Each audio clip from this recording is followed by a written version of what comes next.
out there and you can hear us, please let us know, because we should hopefully be live, God's willing. Hello. Let me make sure I open my stuff. Happy birthday, dear Sotek. Okay, Twitch looks Happy good. birthday to you. And how are we looking on? We're looking great on YouTube. Excellent. So we are live, large, and in charge here today, which is good shit. Marvelous. So, I am going to open with a very obvious opening, which is to say, happy birthday to the bestest Loremasterist of Sotekists that there are out there. He has been providing us with all manner of fun and insightful lore snippets these last few, well, it's almost a decade now you've been doing it, isn't it? Maybe getting closer. If so, I don't think I want to know that. Yeah, okay, so let's just say it's been a few years. And I have been doing it with him now for the last year and a tiny little bit, and I am delighted to say that it is my second opportunity to say happy birthday to the glorious, most beardiest of them all, Mr. Loremaster of Sotek. And on that, I would like to say, if you are out there, do please say happy birthday to him as well. If you're in a position to do so and would like to throw super chats in his direction, today is the day to do it. If you would like to subscribe to his channel, do subscribe. If you would like to just throw money at him for no reason other than to say thanks very much, Sotek, for all of your awesome contributions to whatever it is that you think he is the best at doing, whether it's playing Final Fantasy or Total War Warhammer, or indeed just chatting with me about Lorebeards. Do say thank you to him today. So don't just say happy birthday, do say thanks, even if it's just a quick thanks, Sotek, in the comments, because that's enormously appreciated, because he is the awesomest. Well, thank you for that. I really appreciate it. Yeah, this should be kind of a fun, exciting week. I am almost sure what I want to do for Wednesday. I'm kicking around like a couple little ideas where we'll continue with after the stream. Yeah, we'll figure that out because I've had a couple of thoughts just kicking around. But I'm really excited for today. I celebrated with my family yesterday, which was quite nice, and the actual day itself is this Wednesday. Went ahead and celebrated with family, all that stuff, and got some new books, which is exciting. Got some more AOS books, but I also got the Arcane Journal for the Empire, so I was flipping through that. And that's actually one of the better Arcane Journals. It actually has some stuff going on in it, instead of like the other ones. They've been slowly getting better, even though I do hope at some point we go back to just like regular army books. Would make me so happy. But anyway. So, before we dive in, I would just like to say, for all the people out there, it's okay to not throw money. Just saying thanks is the best. Do just say happy birthday or some equivalent in the chat. Will be enormously appreciated. And indeed, thanks for that, Jeff. It is very nice for you to say so. Might I also say that the topic today was not thrown out to all of you to choose. It was chosen by the birthday boy himself. So on that, what topics did you choose? Today, because I've tried putting him through on votes twice and he narrowly lost both times, so I decided, fuck it. We're going with Morghur the Shadowgave, also known as the Master of Skulls. Master of Skulls. Because I absolutely adore him, and I feel like he's a really underappreciated character, and the wikis are surprisingly bad about not having all of his info, so a lot of people don't really appreciate kind of like how big and complex of a character he is. So I'm really looking forward to getting into him, because his story stretches a lot further than a lot of people realize, and has a lot of really fascinating implications that also people don't realize. And a lot of people are like, oh, he's just a Beastman. It's like, no, he's so much bigger than that. He's so much bigger than that. And I'm really eager to talk about it. Yeah, I'm looking forward to this one as well, because it's a character that I have particular fondness for. For all that, unlike many of the cards we've covered, this one's relatively new. So looking forward to this one. By relatively new, I mean like it's only a couple of decades or so old. Unlike some of the others we've been covering lately, though, where they might span all the way back to the first edition Warhammer, this one most certainly doesn't. But it's a character who has fascinating implications, and I'm particularly looking forward to discussing him. So I am delighted that Sotek has brought him up as his birthday topic of choice. Yep, should be a really, really cool time. Only other things is that I guess we'll go ahead and knock out just like some super chat stuff that came in early. And thank you very much, Lord Chris, by the way, for the 10 gifted subs. I really appreciate that on Twitch. Thank you so much. So let's go ahead and get through these and then get into it, because I'm really, really eager to talk a lot about this guy today, because this is a character that has a very interesting relationship with Games Workshop as well, because of how he's evolved over the years, which will be just really interesting to talk about. So, Laughing God, happy birthday, Sotek. Here's to many more, you beautiful soul. Well, thank you. Yes, I do hope I am in for quite a few many more. I've had an okay ride so far, and I'm not ready to get off yet. Where's Zach's working mission? Did Malagor and Morghur ever meet? Not that we're aware of, but as we'll talk about when we go through the stream, it is very likely they have. It's very likely most Beastman characters have met him. But it's not something that is talked about a lot, and we'll get into that as we go.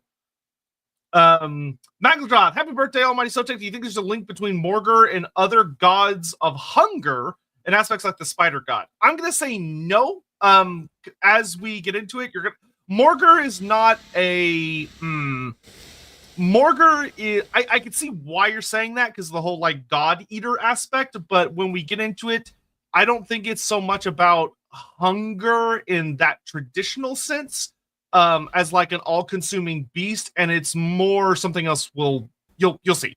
Yeah. Agreed in that one completely. He's a character who has particular appetites, but those appetites are driven towards a particular end. Yep, Ricky Chapman, gather around the herd stones, gores. The shamans have a story to tell of the great mutator.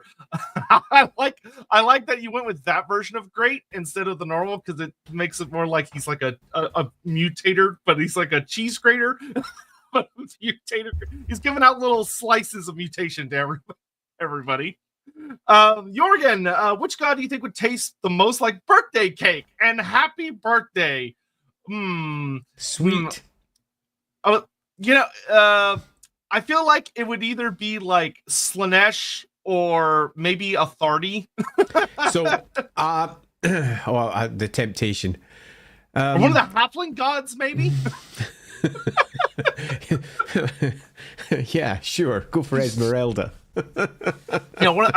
Hard to say. Bifle Calking, thank you very much for the happy birthday message. Really appreciate that. Thank you. Warranty Crescent, he ain't a long beard that wouldn't touch the ground if he was lying on his face. Well, my beard grows in hideously, so I have to keep it at a decent maintenance level. But thank you very much. Mine just goes, so I have to shave the frickin' thing every other day.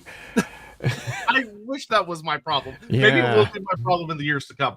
Morghur, hey, happy birthday, Lowmaster of Sotek. Thank you very much. Thank you for all the great videos and streams. That's my I'm not going to make that joke. Moving on. Hello there. Since I cannot be starting of a Valentine's Day episode, my very serious question comes early. Do Miao Ying and Yin Yin carry their kids themselves? And if yes, do the kids hatch from eggs?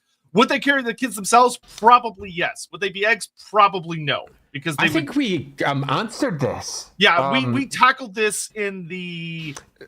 So I asked this directly to Andy some time ago over on a stream just before Total War 3 came out, because over on Inside the Rookery we did a stream about 3 days before the game was released, and this was one of the questions that came up, and I can't recall what answer we landed on back then, but it was definitely something. I'm going to have to go look it up again, because it's been a while since I watched that. I'm pretty sure it's they procreate in a human form, and so they go through the process as a human, and so it's all human. Everything you would expect from a human happens. I think they would have to genuinely like mate with a dragon in order to have eggs, like actual dragon kiddos, because their kids, all of their children are human with dragon blood, as opposed to being like dragon blood is sugar good. Some other stuff. Cole Patterson, happy birthday. Is this your way of saying that you're an incarnation of Morghur? Thankfully, I'm not. If so, you're the most impressive by far. Also, the wiki makes me cry so bad. I mean, sometimes it has its moments, but every once in a while I'll come across an article that makes me pleased because it'll mention something and be like from White Dwarf such and such. I'm like, oh, okay, I could go look that up now. And it'll help me find a White Dwarf that I want to collect. Most of the time that's not the case, but every once in a while there's a gem lying around in there somewhere. Yep, agreed. Kobo, thank you very much for the happy birthday message. Really appreciate it. Korenchima, if Morghur can somehow eat all the Warhammer gods, can he go powerful enough to eat Chaos gods? Yes and no. We'll talk about that in a bit. Yeah. I would say that would fall very much under yes but or no but. Jonathan Scott, Morghur, how about Lesker? Also, happy B-Day. Yes, Lesker is probably better for the palette. Psych, happy birthday, Sotek reading Guardians of the Forest. The prologue got me so excited for this book. Yeah, I will never forget reading the Elf Omnibus for the first time, and there being quite what I can only describe as a Morghur jump scare 2/3 of the way through that omnibus. Surprise, Morghur! Yeah, I would have loved if he played a bigger role later in the story, but I think they actually used him in a perfect way, because instead of making him like the big bad that is killable and all this stuff, they treat him as this horrifying, awful threat that sets things into motion as opposed to being involved himself. And it works really, really well for a story, as we will discuss. Laughing God, are either of you entering the Black Library open submission? Nope. No. It has been a long time since I bothered writing bits directly for Games Workshop. So I have no interest at the moment, but you never know. One day I may do it again, but I can't see it happening just now. Yeah, I think most of the writings that they want for this submission period are 40K, but you can also...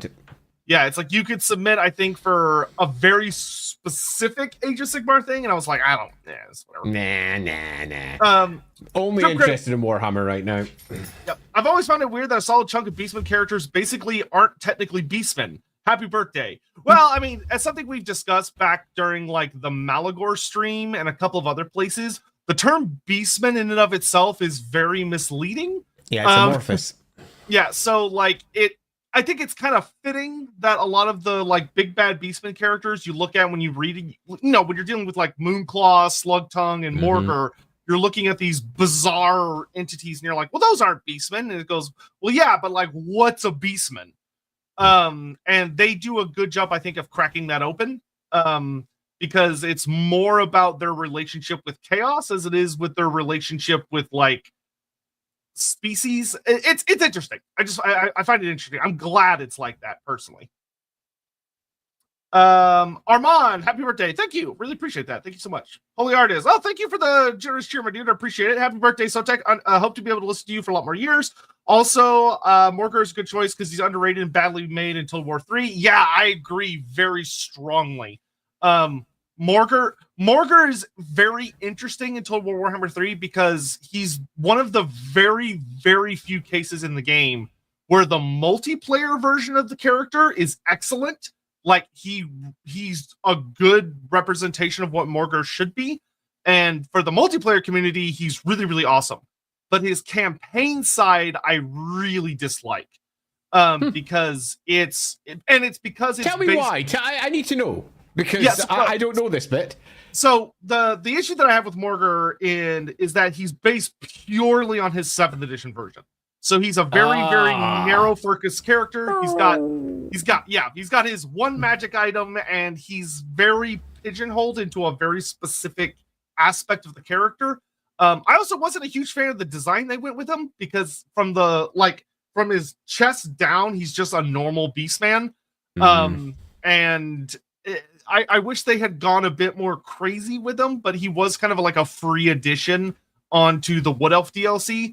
So he just sort of showed up in a weird sense. Because, like, when you see his artwork, like if you just Google Morghur and look at his art from, like, the earlier books, he's a big boy. Like, his skull weave goes all the way down to his legs. All the way down to the ground, and in Total War, they went with a more contained design. Like, he's okay, but he's not my favorite implementation. That's for damn sure. Let's start, Chris. Didn't they add a new special character related to Morghur in the old world? Yes, and we will talk about him later on the stream when we kind of talk more about how he's evolving, because Morghur made a very big reappearance of a sort in Age of Sigmar and was kind of a major character and kind of still is. And then in the old world, the only thing we know about the Beastmen so far is that Morghur has a prophet right now, which is awesome. And also there is a interesting change to his lore in the old world. It's not gigantic, but it's interesting.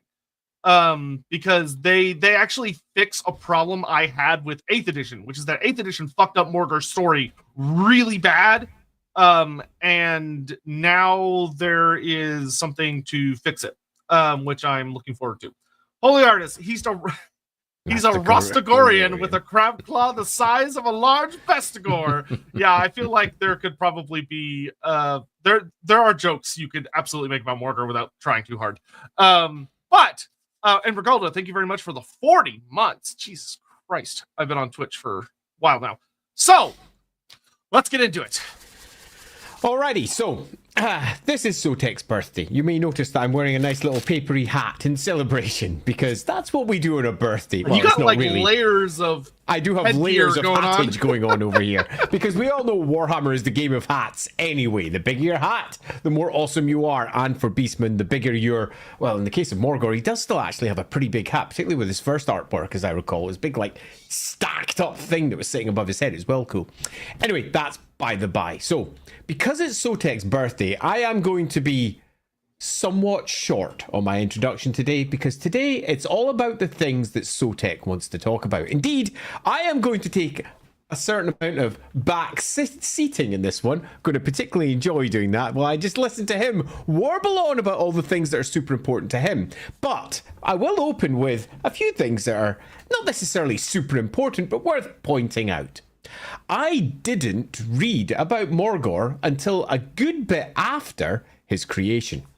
Now, for those of you who don't know, as I mentioned earlier on in the stream, Morghur is not the oldest character. He was first brought in 6th edition Warhammer. And in 6th edition Warhammer, the Beasts of Chaos army list, was it just Beastmen back then? No, it was Beasts of Chaos in 6th edition. Beasts of Chaos army list. We got introduced to that character. So, given where I was at the time, I just resigned from Games Workshop for the second time. I was in an in-betweeny period where I was considering going to university. Indeed, I'd just gone back to university just before I decided to have kids instead. And just before I decided to go back and work for Games Workshop again as freelance.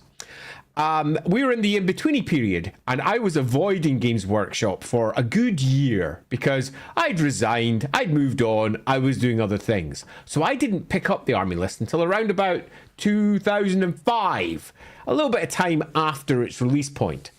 And I remember leafing through it for the first time and landing on Morghur's artwork. That's actually the thing that got me going first in the 6th edition. And it was funky as all. It was awesome. Big, long, heavy drapes around his horns, which are curling up. And then this big stack, almost like a basket on the back of his head, full of skulls. With an enormous claw hanging out of one side and this huge staff grasped indeed inside his beclawed hand. And I was like, okay, yeah, nice art. You done well. You've hooked me. Do tell me about Morghur. I won't go into great depth here because I'd rather leave that for Sotek to pick apart all the bits that he particularly loves. But to put it simply, I started off going, oh, it's a character who's about 3 centuries old. That sounds fun. We get a lovely story of the birth of this beastman to a human mother, and it's horrible.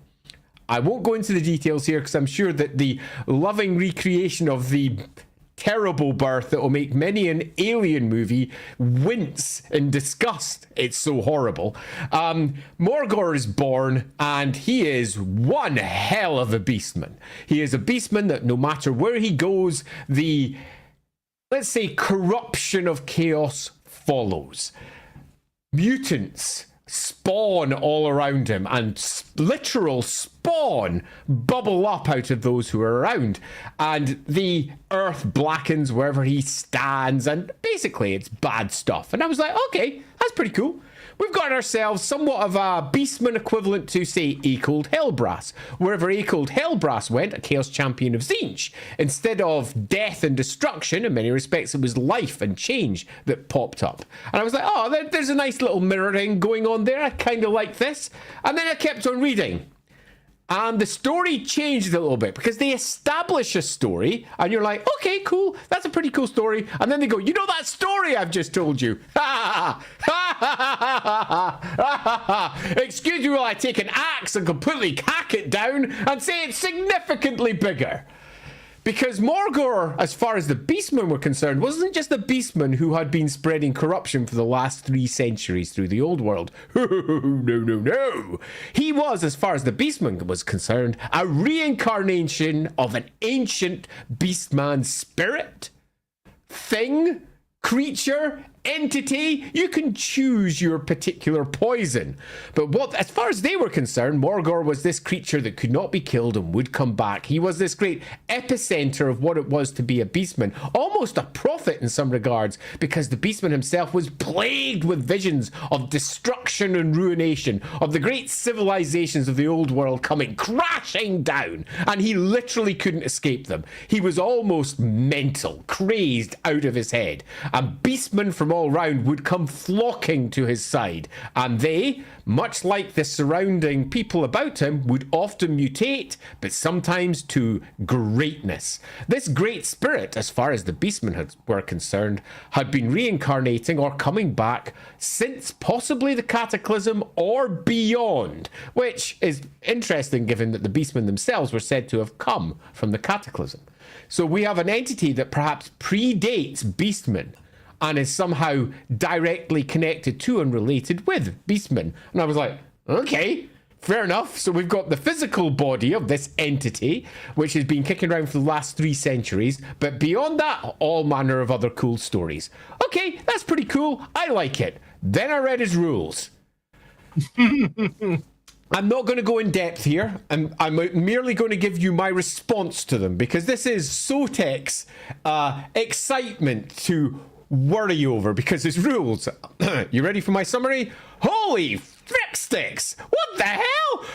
Bloody hell! Also, what? Holy shit! Oh crap! His basic stats weren't that good, as I recall. He only had like 4 wounds, and his strength was only 4, and toughness 4, and similar. So for those of you who know your Warhammers, it's like, yeah, he's alright.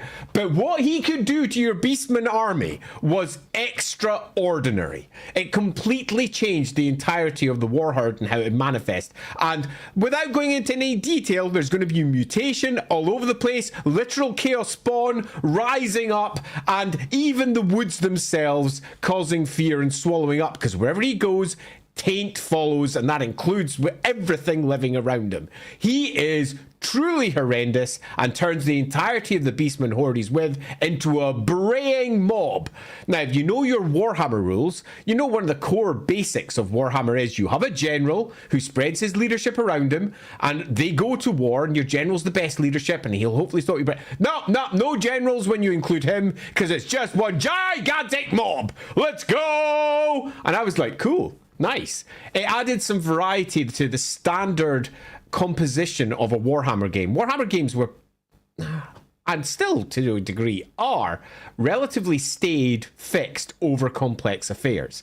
And they often, with the idea of potential tournament player, keeping everything balanced, tend to all just be copy-paste facsimiles of each other with slightly different shades and colours added to each one of their special rules running through. But when it actually comes to it, there's not an enormous amount of difference between, say, an elf or a beastman or a human. It's often just one little tiny number, and that's about it, with maybe a special rule or two that don't add much colour. This changed the entirety of the army. And that's super cool. That's super fun, because it added variety and spice to the game and showed that Warhammer didn't just need to be the same game every single time. And I loved him. It was one of those rare moments where something was added to Warhammer relatively late in the day, because we are now talking 30 years into its existence, which was actually new, actually interesting, and also game-changing in terms of how it actually manifested on the battlefield. Loved it. So when I was working Warhammer Fantasy Roleplay 2, I very nearly, when we were working on the Realms of Chaos, strongly suggested that we did more with this, but we ended up not doing that because that book was already massively overwritten. There was so much inside the Tome of Corruption at that point that adding another 2, 3, 4, 5 pages, which may sound like it's not very much, was just impossible. That book is massive. It's stacked. Properly stacked, and I wasn't in a position where we could really add more, for all I would have loved to do so. So that meant we never really got any writing on about it. And as Warhammer went through its editions into 7th, and we got our next version, as Sotek said near the beginning of the stream, the next one was pretty bland by comparison. It was just the Beastman character, kind of stripped of all of its craziness and just brought back into balance. And I will be blunt, kind of didn't like it. Now, it's not that I didn't like it. It's not like it was bad. In terms of game balance, I understand what they were doing. But when you compare that to, say, for example, what happened inside the Wood Elf Army List in 8th edition, where they take that character, the Wood Elf Army List for me in 8th edition is a super important one because it's the first one my eldest daughter collected an army for. And we spent ages poring over that army. This would have been around about, I don't know, whenever it was released, actually. She would have been about 7, 8, I think, when she did her first Wood Elves. Good times. And we poured over all the details in there. And Morghur, throughout the course of that book, isn't just used. He's basically the core antagonist for the Wood Elves. And he is presented as the core antagonist because of one of the core things that drives him. And that's that the Chaos Gods are driving him to, as far as we can tell here, hunt down, in particular, the Elven Gods. In particular, is a lovely little, it's almost a throwaway sentence sitting in the middle. It's going to be around about page 20, 21, 22, 23, somewhere around there. So it's near the beginning of the book, because I remember going over it with my daughter. And there's this lovely little bit that set my mind going on fire, because it made a couple of points clear. Number one, that Orion and Ariel weren't really aware of the fact that there was others like them. That was interesting. Now, you might go, who are Orion and Ariel, if you're not Wood Elf fans? Cut this story down really quickly. They're the king and queen of the Wood Elves, and they are the mortal or immortal manifestations of 2 of the elven gods. They are avatars of those gods, although exactly how they manifest as avatars, as theophanies, if you will, is much debated. But as far as they were concerned, they were the only ones. And in this little cast-off line, Morghur makes it quite clear that they're not. And that Morghur is being driven by the Chaos Gods to hunt down these gods and eat them, to remove them from the world. Because back in the War of Heaven, back at the beginning, the Chaos Gods had done that to countless elven gods, and they had eaten their way through most of the pantheon, and there was very few of them left alive. And Morghur was hunting those few who had fled through into the mortal realms and were still there. And that was cool as fuck. I'm going to be blunt. I read that little bit and I went, well, this is awesome. Not only do we have reference to the war in heavens with the Chaos Gods versus the Elven Gods back in the day, but they are continuing that battle in the mortal realm. So any who are manifesting as Elven Gods in the mortal realms are being hunted down by Morghur. He is driven to do that, to bring about the final ruination of the world. And at a moment in time that he is plagued by. Basically, Ranadandra, as the elves put it, the end of times, is hard-coded into what Morghur is. And I loved that. I remember reading it going, oh, hell yes, this is a great character. And then when you see what it does to the Wood Elf realms, I'm not going to go into details. We're going to leave this over for Sotek. I'm being very kind today. But when you see everything that he does to the Wood Elf realms, and what an enormous impact that he has upon the Azrai. It's not small, it's big.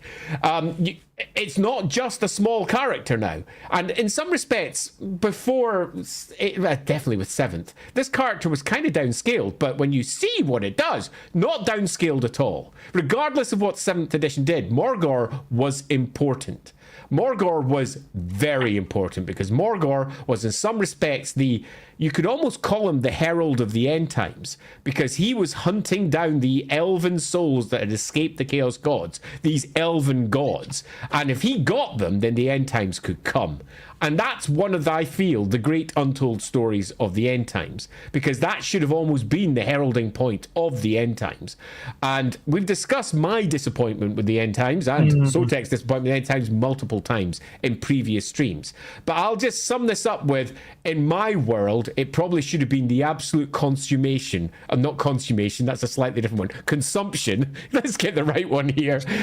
We don't want beastmen attacking our elves that way. The consumption of Ariel might have been the starting point of Ranadandra's arrival, because that would have changed everything and would have also given the story of Morghur much more impact, because it clearly had been, since the beginning of the Cataclysm, munching down on elven gods in one fashion or another.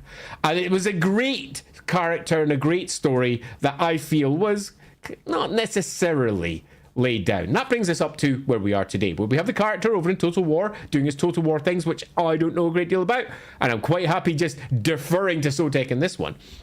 And we have a character that, miniature-wise, not necessarily that great, but the lore and the extended background, when we move through the novels and the pickups everywhere else, is in fact fascinating, deep, wide, and massively impactful, and also one that if we'd had an 8th edition of the Beastmen army list, I think would almost certainly have been developed significantly. Whether that was tying it more strongly to the elven gods or broadening that out, whether it was a writer that was aware of that type of background or alternatively not, we just will never know. We were just never really given the proper update for the Beasts of Chaos. And as we all know, particularly when we look over on the Age of Sigmar side, the Beasts of Chaos are not necessarily the most, let's say, well-purchased army. Meaning that Beastmen often get sort of relegated and pushed to the side, not as much as the Bretonnians, but relatively significantly, meaning that the character that we have today was last written about in Warhammer with stats with 7th edition. As I'm sure Sotek's going to mention, it's not great. But the character that we have in the fiction is great. In fact, I would argue is one of the most interesting characters in Warhammer, which is one of the reasons why I'm so looking forward to occasionally chipping in as Sotek goes to town on his big beastman ass. There you go. That's my relatively brief intro. Yeah, okay. So there's a lot of really, really cool stuff to get into with Morghur here. Before we do that, though, I'm going to cut up on Super Chats real quick just so those don't get away from me. Yep. So, Mads Christensen, in one short story I read, Kurt Helborg duels a Grail Knight to the death to end a border skirmish. Helborg ends up losing the battle, but cheats with a cannon assault, which kills the Grail Knight. Would there have been a diplomatic fallout from this dishonorable tactic? Yes. Yep. Yeah, and the lack of follow-up and that sort of thing is one of the things that bugs me most. Yeah, that would have. I say bugs me. No, actually, it doesn't bug me. Interests me, because if you're writing, say, the roleplay game, you've got an entire thing that you can then develop into something new and can make for some really interesting plots. Let's see. Bioflint, happy birthday, Loremaster. Thank you. Many happy days to you and yours. Without putting a locus of corruption he is, could Morghur have become Everchosen? That's an interesting question. I don't think so, because of what we'll discuss about his kind of what he is, what his nature is. But I do think if the end times have been wrought properly, there should have been a moment where Archaon had to have dealt with or encountered Morghur. Yeah, I broadly agree with that completely. The Everchosens appear to be, as much as it disappoints me to say so, human. And they appear to focus that way from Games Workshop side. It's not what I would do, but it is absolutely what Games Workshop has done. So that immediately, to a degree, discounts them. Having said that, though, if you look at the Everchosen lore, it's entirely open, but Morghur would not be pursuing it. It's not what Morghur does. To become Everchosen, you have to do a whole ton of crap. There's all manner of steps, and he's not going to be doing that because Morghur is on a mission. He's on a mission from the gods, and he is not going to be backing down from that just because there's some potential Everchosen nonsense that could be pursued. He's not a character that is filled with ambition and the need for more power. He is doing something completely different. He is, in some respects, almost mindless, but not. So there's a lot to discuss there, but I think the answer to this one is a very clear no. Yeah, the way I would put it is, if we ever got confirmation that there were non-human Everchosen, which I really hope we do, I would say if there had ever been a beastman ever chosen, which I hope there would be at some point, getting Morghur on side or encountering and surviving Morghur, I feel would have been a necessary step to be a beastman ever chosen. I think that works quite well. I also think that if you're wanting to define the story of Morghur in a host of different ways for your own games, there's lots of things you can do, because at some point in the long distant past, that spirit was set off. He could, for example, be the spirit of the very first ever chosen from the Cataclysm, if you wish to do that sort of thing. He could be a remake of Morghur, rebuilt, and then reincarnating, chasing down the things that killed him, because Morghur, if we go with the first old and very much retconned and re-retconned and then changed around story, was killed by an elven god. So we have a very strong tie there, because he was killed ultimately by an Aryan who was possessed by one of the elven gods. And he was very much in a similar strand to what Ariel and Orion are as well. So we have a strong need for revenge and retribution, and then plagued by the visions of his own failures and the devastation that's to come from another ever chosen. It would completely make sense to make him a reincarnating form of the very first ever chosen, if you wish to do so. There's lots of stories that you can make for justifying who he is, what he is, and where he comes from. Their lore is more than vague enough that whatever you make up, even if it contradicts a minor detail here or a minor detail there, you can very easily override that with, yeah, but people get shit wrong. And that's fine. So, yeah, you could make that the case, but I would suggest that he himself, as ever chosen, is not a good idea, unless you make it part of his historic story. Yeah, I agree. Kobo, you know the Simpsons gag of Moe tossing Barney out of the bar only for Barney to immediately appear behind him? That's basically the relationship Morghur has with the Wood Elves in a nutshell. Yeah, that's very true. that is so accurate.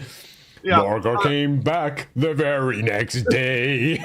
Complete Mass 819 just got done watching the Boss of Money End Times videos. Was sad to hear we could have gotten Arnold Schwarzenegger versus Arnold the End Time if written better / different. Also, do we know which Old One created Krokgar's arm? No, we just know that it's Old One technology. It appears to be like a really powerful piece because it like does some really crazy bullshit, but we don't know who made it or where exactly it came from precisely. I also think it's worth noting that the Mazda Mundi stream, which if you haven't watched, it was one of our Wednesday streams and it was bloody brilliant. Where we discussed a big what if, and what ifs appear, I think, are going to be super fun. But the Mazda Mundi one had Mazda Mundi versus Archeon, because it was the Mazda Mundi stream. If we were actually writing an end time stream, you might find that that's not the story we come even close to doing. After all, when you're attempting to summarize everything that is Warhammer into a core conflict at the end, Mazda Mundi, as much as we may love him, is not the core figure of Warhammer. He is a core figure of the entire setting. More over there. yeah, totally. But he is really more over there. So if you're wanting to create the epic battle that summarizes everything that Warhammer has been since first edition through to 8th, you probably wouldn't go with Mazda Mundi. You'd probably have Mazda Mundi actually leading all of the Slann away, leading them off towards Age of Sigmar or some equivalent. So that isn't probably the end we'd go for. Nevertheless, I think it made for an absolutely marvelous end for that stream, and I really enjoyed it. Yep. Thank you for the raid, by the way, Nerd Rage friend. Appreciate the happy birthdays. Thank you very much. Charles CK, happy birthday, Sotek. So glad I found you all those years ago through the Q&As. I need to get back to those. And subscribe to you because of that video calling out for being bad and ignorant. Well, you're welcome for that. It wasn't hard to do. The blood and space cultivated here. Well, thank you. Yeah, just a reminder that, especially with all things going on in the world these days, we welcome everyone as long as you're not, an intolerant piece of shit. We are more than happy to embrace you in our community and help you find a place in the Warhammer fantasy world, because there's enough space for everyone as long as they're not an intolerant piece of shit. And we're happy to find and tell interesting stories. That is probably the thing I love doing the most with Andy, is exploring a lot of the things that would exist in the Warhammer world. It's just that the writers that we had for most of the last 40 years just didn't think about that kind of stuff. And it's nice to fill in those gaps. I want to bring up one comment just to make sure it's not missed, because it'll get lost in the long stream. One from Rockerboy Jukebox. If Morghur is hunting down the elven gods in the material realm and Ladriel walks the earth as the Lady of the Lake. Yeah, so I just want to bring that one up just so that we are clear. I think there is a very very strong tie there, and it makes sense for why Morghur, when he was most recently reincarnated, woke up in Bretonnia. Yep. And right beside both the Bretonians and the Wood Elves. And I think that that's a story that should have been told. I will have a thing that's going to make you go, what? In regards to that, because what if I told you Morghur did go after Ladriel? We'll talk about that in a little bit. Lords, maybe Andy and Sotek can play Warhammer 3 campaign together and chat about lore and section just wrong for lore. It's going to be... We keep on meaning to. Yeah, we will get around to that again soon at some point this year. We will resume that at some point this year. We certainly will. Daniel Derby, greetings from the land down under. Morghur won me my first overwhelming victory in Total Warhammer 3. Loved him ever since. Does he ever transform under the Chaos Spawn? All the time. That is his go-to gimmick. Well, okay. So just a quick insight into his original rule set with how fucking bullshit he was. Morghur would wander around the battlefield by himself, and it would say, okay, every shooting phase, you pick the nearest target, friend or foe. Doesn't matter if they're friends or enemies. You pick the nearest unit and you roll a d6 and they take that many strength 4 hits with no armor allowed. And if it causes any damage, it doesn't even have to kill them. The most terrifying thing is it doesn't even have to kill a model. It's just if it does damage, however much damage he did, he immediately creates a chaos spawn right next to him with that many wounds. So he could walk up to an enemy and just be like, you're a chaos spawn. Walk up to a friend, you're a chaos spawn. Like he did that. Like, what I particularly liked about that rule was that it was different to how these rules are normally expressed in almost every other instance, where it's normally target a model. If that model dies or some equivalent, it's turned into spawn. You replace that model and put spawn in instead. It was much simpler. It was roll some damage. If any damage is taken, you take a spawn model and slap it onto the battlefield. Away you go. It's not necessarily the model you were targeting. It's not necessarily that one. It's just you get spawn now. And that was really good because it meant that if you had characters who had multiple wounds, those spawns still popped up. Or better, if you had a special character you'd spent frickin' loads of points on, the idea that if a single wound was caused in that and just turned into spawn would have been so power gamey and awful that it made the character a center of complaints. But instead, they built a really nice rule where a spawn could just appear beside it and then immediately start laying into it. Good times. So yeah, great rule, and also terrifying in terms of what it means for the lore, because they are literally spawning around him at all times. Also, my favorite rule of his that was genuinely terrifying if I had been playing with or against him is if any wizard, friend or foe, mispass and rolls a double, they just instantly die and turn into a chaos spawn. It is fucking terrifying. So but the thing about Morghur that makes him super great is his rules were scary, but he hit friends and foes equally. It's just that the Beastman got to keep control of whoever turned into a spawn. But you could have a funny instance where your great Break Shaman accidentally gets caught by Morghur and blows up into a chaos spawn, which is very fun. Beastmen leave love in 40k. Sure. I don't have much of an opinion there.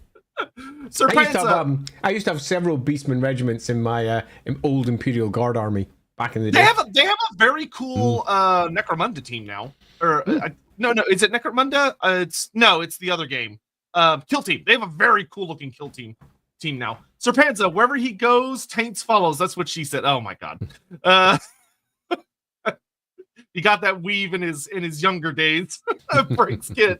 Maybe a Famir / Dragon Ogre ever chosen where they were at the peak before humanity. Yeah, that could be super fun. Yeah, that would not be hard to do. You say that, but I think if Games Workshop has their hand, regardless of how old they decide the Everchosens are, the world that they've created now, there is really no worry about before humanity, because there's not really a before humanity. Humanity were upraised by the old ones, meaning that we can have now, in a way that wasn't the case in 6th edition Warhammer, where humanity wasn't upraised by the old ones. They pretty much evolved into their current estate in the magic-filled world that changed things.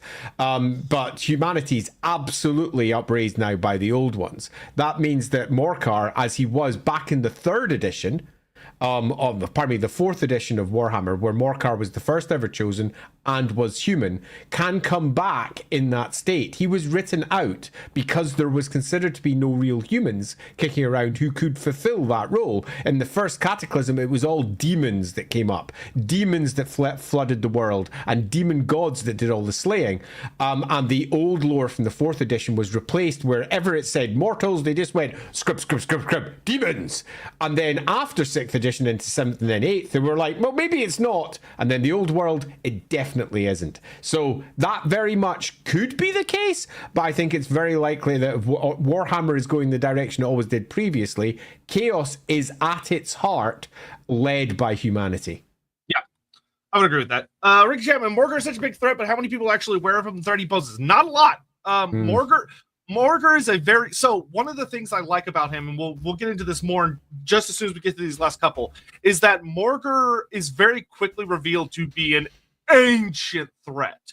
But the only time someone becomes genuinely keenly aware of him to the point where they start tracking him is when Ariel becomes Ariel. So like right after the Winter of Woe, when Ariel and Orion go from being two regular elves to being the avatars of gods, Ariel, now that she's interconnected with the Weave, becomes aware of him. So you could argue that the elders of the forest, the forest spirits, have been aware of Morghur for a very long time. Mm-hmm. But we don't get their perspective until the Azrai become the Azrai. Yeah, agreed. Now, as an entity, he is legendary, and by that we mean that he has popped up in the various stories and histories of most species of the old world, and it does appear to be, at least from the perspective of the lore we have at the moment, old world focused. Whether that's because he's just chasing down elven gods and thus he's been sticking around where the old world was and possibly attempting to spear his way over to the other side, who can say? The dwarves have got an old name for him which escapes me. It's like Gordon or Gor. I just remember it being Gordon. I only remember it's Gordon because that's how I remembered it. Gordon, sure. Cyan Thair for the elves, which as far as I recall was just the name that was given to him by Ariel anyway, rather than necessarily being an older one. So Cyan Thair meaning corrupter, and the Empire is a name from as well, which I forget. So, but cut a long story short, he pops up here and there all over the place. So Bretonnians probably have their own name for this ancient entity that caused corruption and mutation wherever it went also. But in terms of it being an actual thing that people are chasing down and are aware of, not many at all. Yeah, and one of the things, a notable part of what makes him who he is, makes him very difficult to track, which we'll talk about that. Shadowgave is the Empire. Shadowgave is the Empire. The Beastmen know him as the Master of Skulls. They don't call him the Shadowgave. The Empire calls him that. Sean Schultz, would it be a dark deed to shave the beard off? Yes, please no shave beards, but do buy dark deeds. I mean, it's not really a Sotek birthday thing. So I'm just simply going to say, go buy it for yourselves and think of it as a gift to Sotek. Drift Critic, do you think the Beastmen see themselves in Morghur? Yes, 100%. Given the cycles of violence that is such a theme of Beastmen and Morghur literally resurrects. There is a very strong religious relationship between the Beastmen and Morghur. There is. Which we'll talk about very shortly. Thanks, Simon, happy birthday. Thank you very much. Hope the Corruptor blesses you mutations of good health and sharp mind. If only that's how it worked, but yes, I that would be nice if I could cherry pick those. Andy, you have your headphones on backwards, says Holy Artist. On purpose, because I don't want the stupid little this bastard poking around in my face because I'm not using that mic. It's rubbish. So I put it on back front because it amuses me. Plus it also actually captures my nice paper crown, just a little bit there better. You go. Jamio, happy birthday, Sotek. I like to make grand alliances until the war. The Beastmen interact much with other Chaos factions. Some demons. I heard the one war herd in the Chaos War. Yeah, they interact. Beastmen are like they're chaotic little c.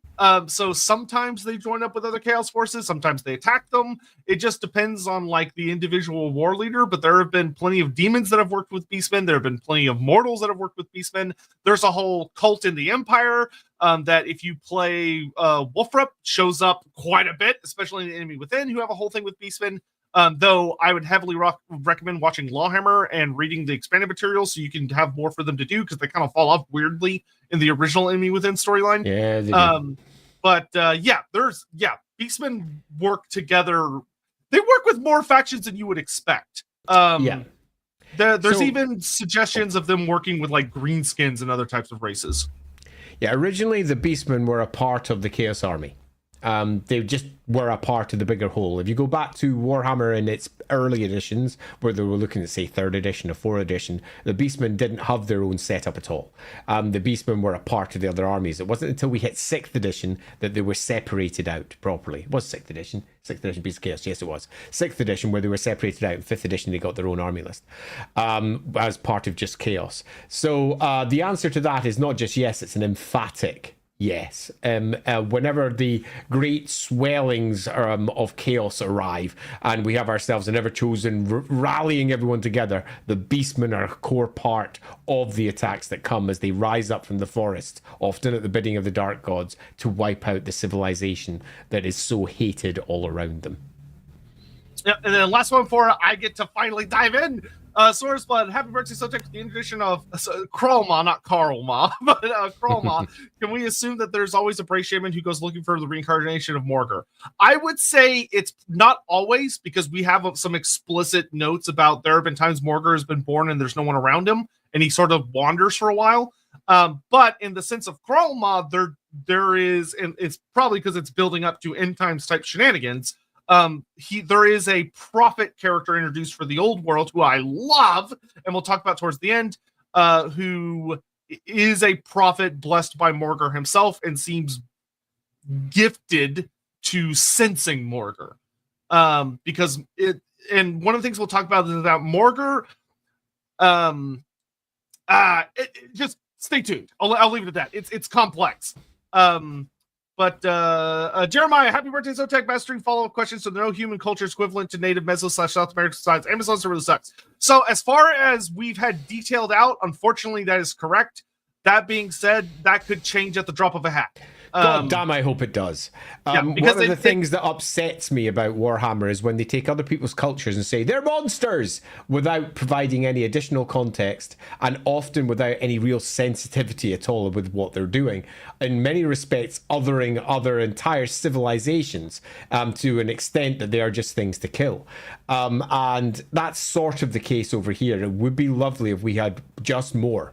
And I was hoping the Lustria book would do that in Warhammer Fantasy Roleplay 4th edition, because it was an open goal just waiting to have a ball just pushed towards. I mean, just slightly. There was multiple opportunities that weren't taken there. So as it stands, sadly this is correct.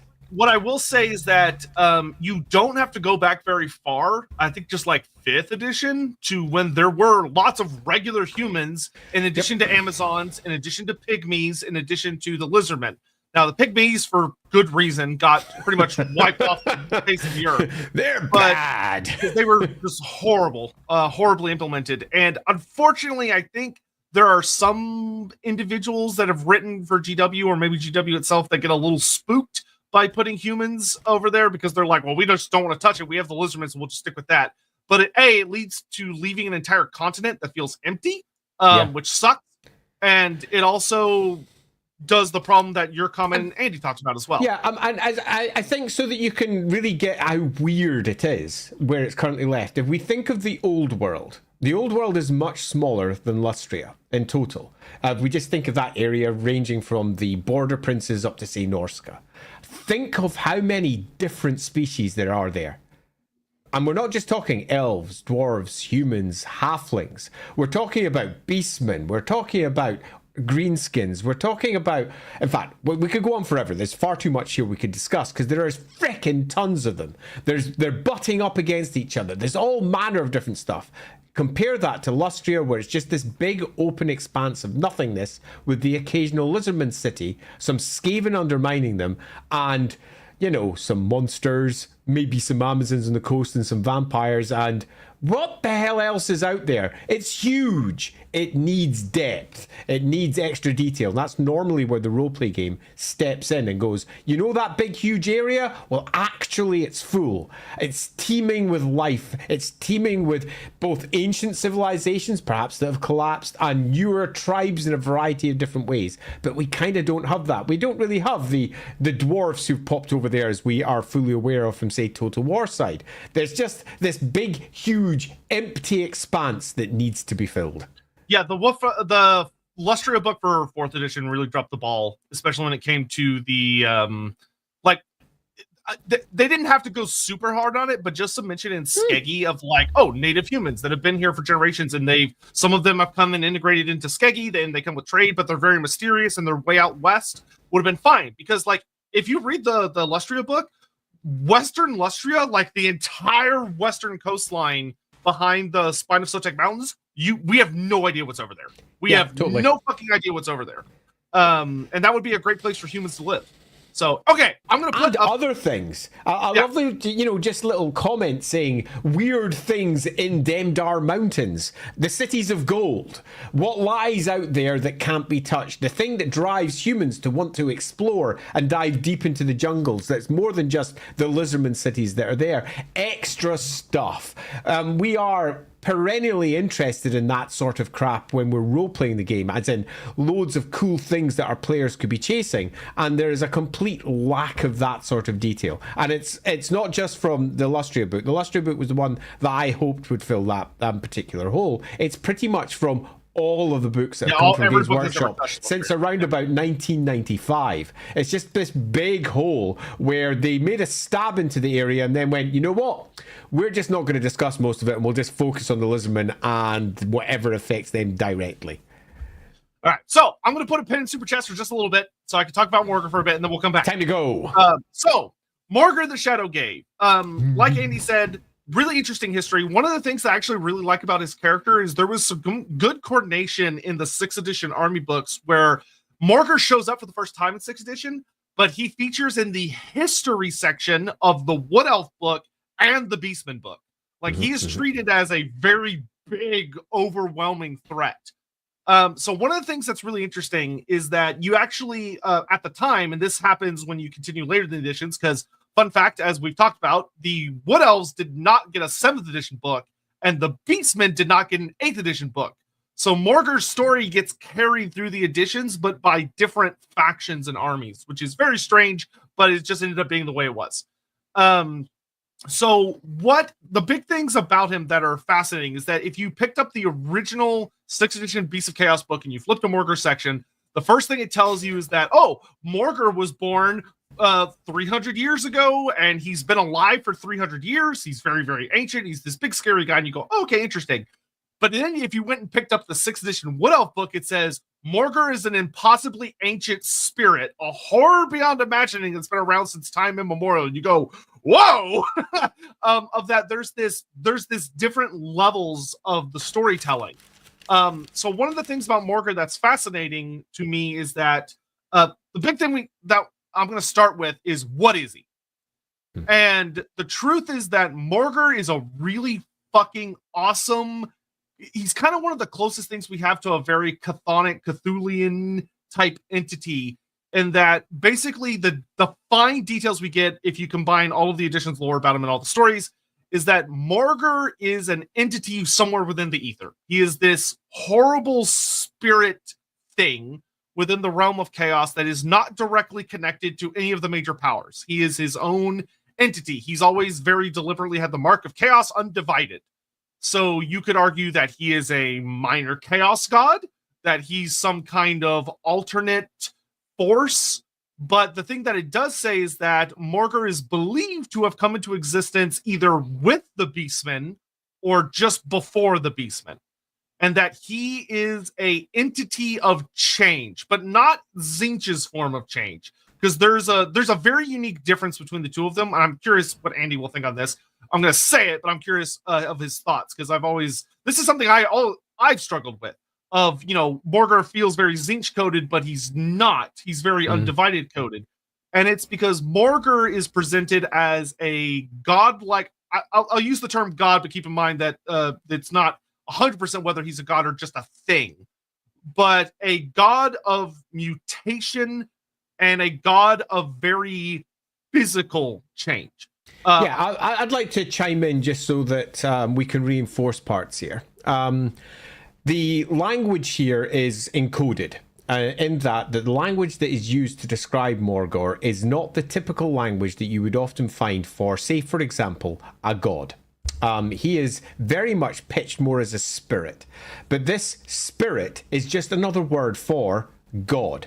In the Warhammer world, spirits, etheric entities, chaos gods, normal gods are all basically entities from the aether, and Morghur is that. He is very clearly coded as that, but he's also coded as one that has been walking the material realm and returning to the material realm again and again. This is something that spirits don't normally do unless there is a breakdown between the material realm and physical reality. And now, we have several examples of this. For example, the Wood Elves have all manner of spirits and spites and things that come along with their army. And that's because of Athel-Loren, where they live, where magic itself permeates everything. And the spirits of the trees themselves are alive and within the material realm, even though they are etheric entities in truth. They can come through and live within the material realm. Morghur brings his own version of that, and as he does so, reality around him cracks as the physical rules of the mortal realm break, and he brings mutation wherever he goes. And not just mutations, chaos spawn are popping up everywhere. And I think what was suggested by Sotek there is almost certainly the case, and that is either it is an older entity from before the arrival of chaos that is corrupted by chaos and falls to its side. And if you want to get an example of that, go check our long discussions of Be'lakor in multiple streams, where loads of entities ended up being underneath Be'lakor at the top of the world, physical entities. It's possible that they were interacting back during the Cataclysm, for example, because Be'lakor was effectively a god at that point. And Morghur is not dissimilar. Or alternatively, it is one that didn't necessarily fall during that time, but during the Cataclysm itself becomes birthed, and in that respect is most likely an etheric entity that has been perverted and changed, and given all of its predilections, one that's probably very closely tied to the elves. Could have been one of the very first Treeman spirits, for example, of which there used to be loads. One of the very first. What we know for certain is, though, we have an entity that is almost the manifestation of... Now, the important part here is, and I do agree completely with Sotek, is not change, it's mutation. It's literally being changed in the material realm, and we have immediate understanding for why that would be the case, because spirits can't normally manifest in the material realm without some sort of change around it, whether that's the change that's wrought by all the magic or whatever, and it pretty much surrounds itself with this and houses itself within a mortal shell. So it is a great entity, I would say near akin to a greater demon, a demon prince, or a god, that houses itself within a material form which very slowly mutates, but the world around it mutates heavily because of its presence. It is changing reality around it. It is enormously powerful. As to exactly what it comes from, we could argue this until the cows come home. The most obvious answer would be one of the other chaos gods, because there's loads of them. And we know that. And this is one that is closely associated, I agree, and coded with things that look like Tzeentch, but lie outside of that particular realm. It's very much a god that lies in the undivided. It's literally in the rules marked as undivided. So there's lots of ways we could argue around it, but all we really need to know is stupendously powerful demonic entity, spirit, whatever you want to call it, god, housed within a mortal shell that can be killed, but it will just be reborn in another beastman later, probably from a human. Yeah, so that is actually the next interesting thing I want to talk about, is that, so Morghur, the actual true Morghur, is that thing in the ether. Yeah. It's this spirit god entity thing. What's revealed about Morghur is that the creature that you see in the material plane is usually a human. And this is what I love about Morghur, because he's one of the genuinely most horrific fucking entities in the setting. And that his very first story he ever has about him is that there is a mother somewhere in Bretonia near the Forest of Arden who's pregnant with a baby, and the spirit of Morghur possesses the baby. And he literally takes over this unborn child, mutates, claws his way out of his own mother's womb, killing her and mutating her. His father attempts to strangle him, but starts mutating as he's touching him. Yeah. And by the time baby Morghur, an infant, he's literally, like, he doesn't grow up immediately. He stays a baby, an infant. By the time he crawls into the Forest of Arden, the village he leaves behind, everyone has mutated into horrible monstrosities. All of the animals are standing up on their hind legs, devouring each other, speaking in tongues, as someone comes across the village and just finds hell. And he's able to do that as a baby. Yeah, I think this is a lovely little story. It's marked down by the Bretonnians in one of their epic poems called Requiem, where they basically talk of the birth of Morghur. And the entire town mutates, and beastmen are born all around. And this story is our first insight into who Morghur is. Morghur is the bringer of change. And I'm not going to... No, I'm going to change that. Morghur is the bringer of beastmen. Yeah. And that, I think, speaks to who he is. We have a very, very clear story about Morghur's birth, and beastmen are the result. You could argue that Morghur is basically the beastman god. If ever you were going to create a fifth chaos power from the existing Warhammer lore, this is a very, very obvious choice. And doing something like elevating, say, the Horned Rat in Age of Sigmar is, I feel, a disservice to the lore they've already got for chaos. Morghur is possibly the foundation point of the Beastmen.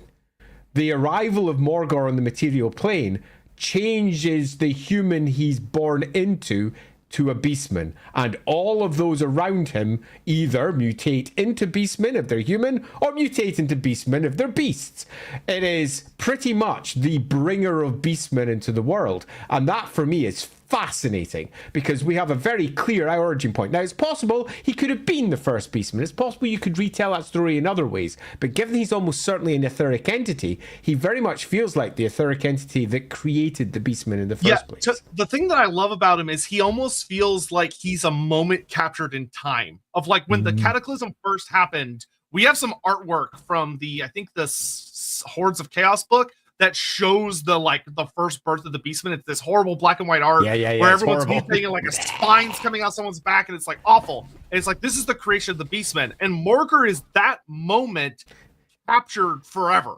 That's just what he is. He's literally just a walking representation of the cataclysm, just poisoning the world around him as he wanders around, which is gross. Now, the thing that I love so much about him is the original. I don't know if the original author did this on purpose, but I'll go ahead and give him the credit for it because it's so fucking brilliant. Of Morghur, I think, represents two principles that are really, really kick-ass about the ether gods and the material plane, which is that he shows two things. It was Gav. Gav Thorpe wrote it, just so we know. Of course it was Gav, yeah. So the big one is that Assyrian was right. Yeah, Gav. Gods cannot come to the mortal plane. And the reason they can't is because of what happens with Morghur. That him forcing himself into just a single body, like it's like this giant impossible entity trying to squeeze into this itty-bitty body.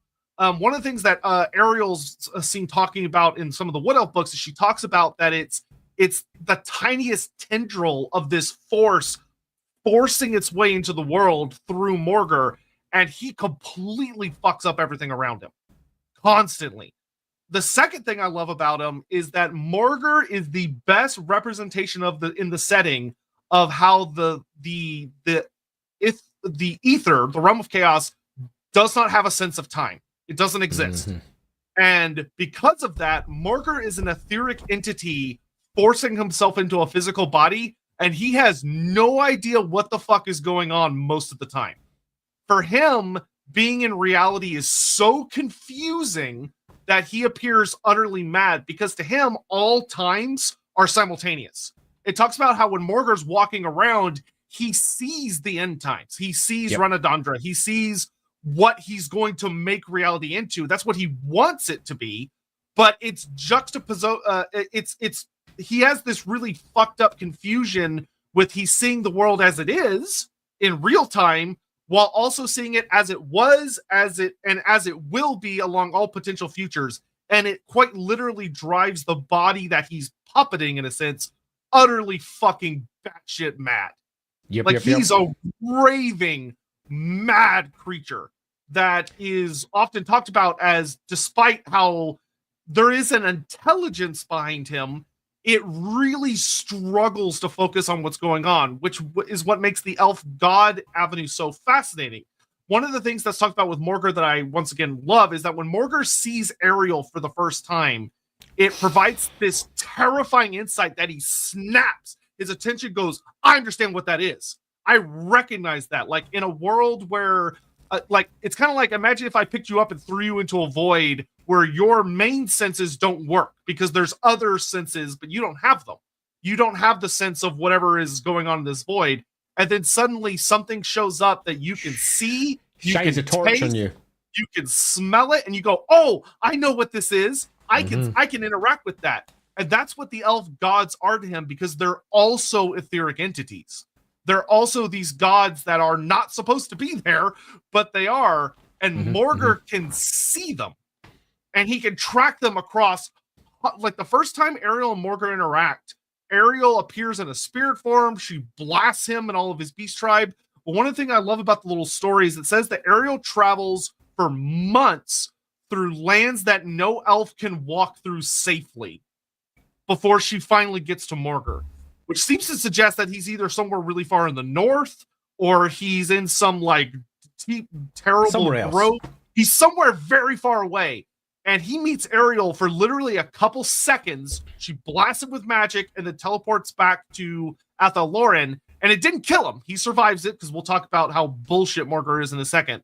But he survives, and he walks physically all the way to where Ariel was. And it takes him, I want to say it takes him like 200, or like it takes him a couple hundred years. Yeah. But he literally walks to Lorebeards, because the millisecond he got a scent, just a sniff of Ariel, it was the only thing he could sense, and he just follows her. God just follows killer. Her all the way. Which in many ways is fascinating, of that the gods are like so difficult for mortals to understand, but for Morghur, they're the only thing he understands. Yeah. And I think it's also worth noting that this is a character who is sometimes given sense, but the sense almost certainly coincides with the great swellings of chaos, when the realm of chaos is beginning to impinge more heavily on the material realm. That's during one of the great wars that arise with the Everchosen. And when that happens and magic's flooding the world, that's when the world will make most sense to him, because that's when the aether is so heavily inflicted upon the material realm, allowing him to be, if anything, much more dangerous, much more powerful, and worse, potentially more together.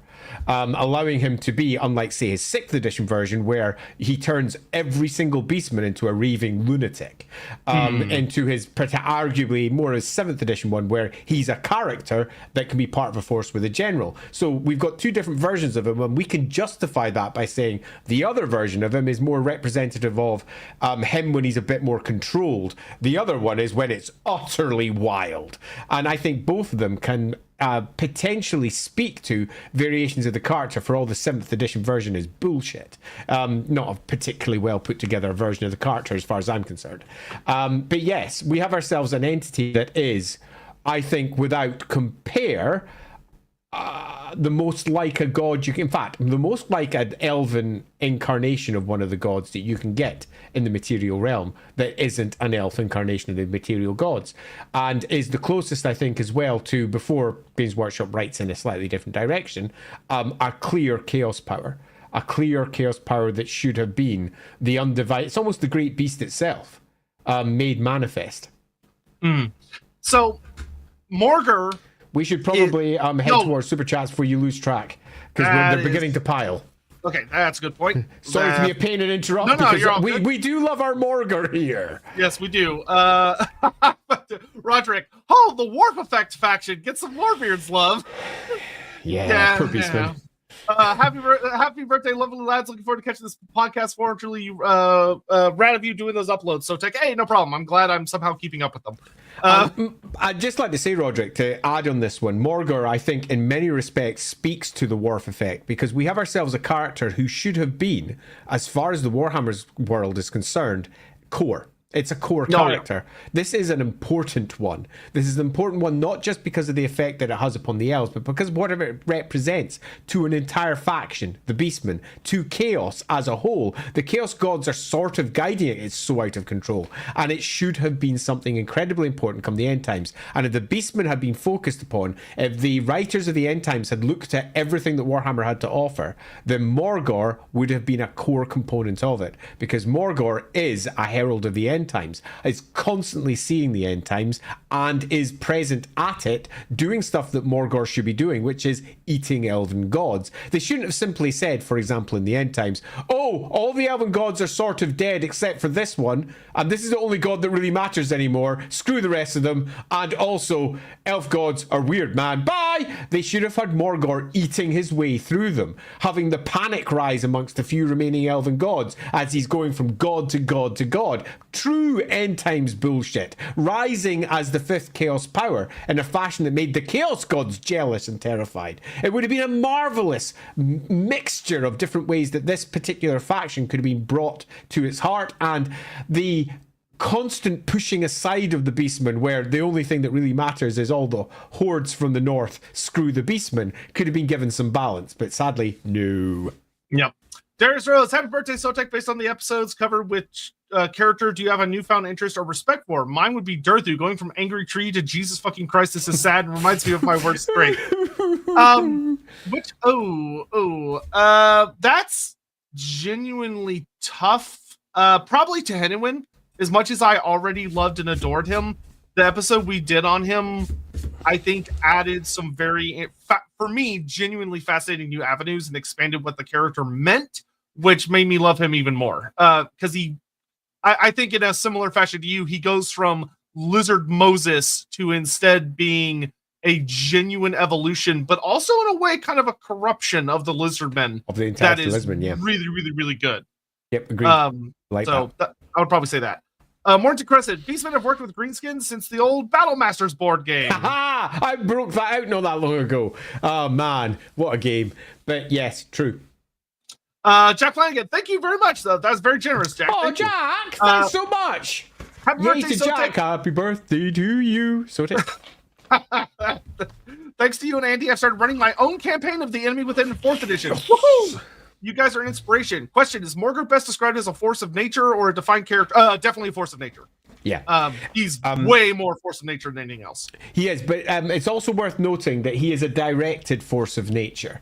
Whenever you see Morghur being deployed, it is almost always hand in hand, not with just with the Beastmen that are attracted to him from thousands of miles around. I'm telling you, he's the god of Beastmen.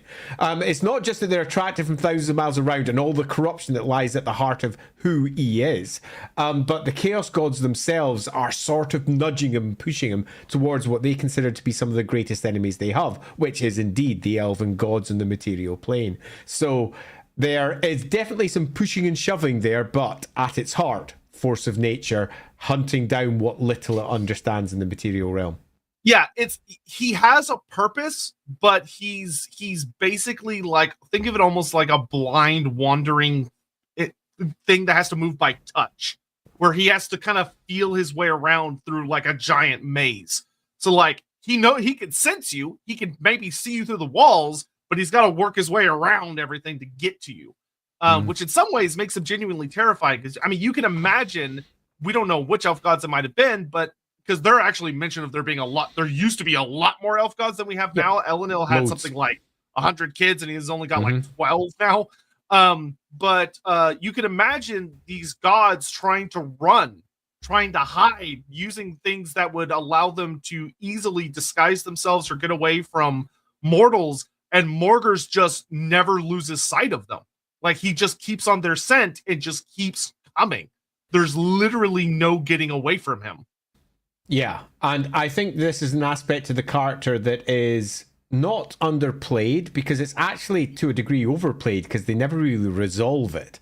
But this is an aspect of the character that I think requires more detail somewhere, and that is that he is someone who focuses in on the gods, hunts them down, and eats them. And that is something that clearly happened during the Cataclysm. And I would suggest that during the Cataclysm, this god entity was one of the Chaos gods responsible for killing many of the Elven gods. Jonathan Scott, my headcanon for how Morghur overcomes the Elven immunity to mutation. Elves were immune to mutation. Morghur, yeah, but your gut biome, is it? Interestingly, there's the elves have a fascinating dynamic with Morghur of that in a lot of ways their resistance to physical mutation is the reason why I would say they're the best suited to dealing with him.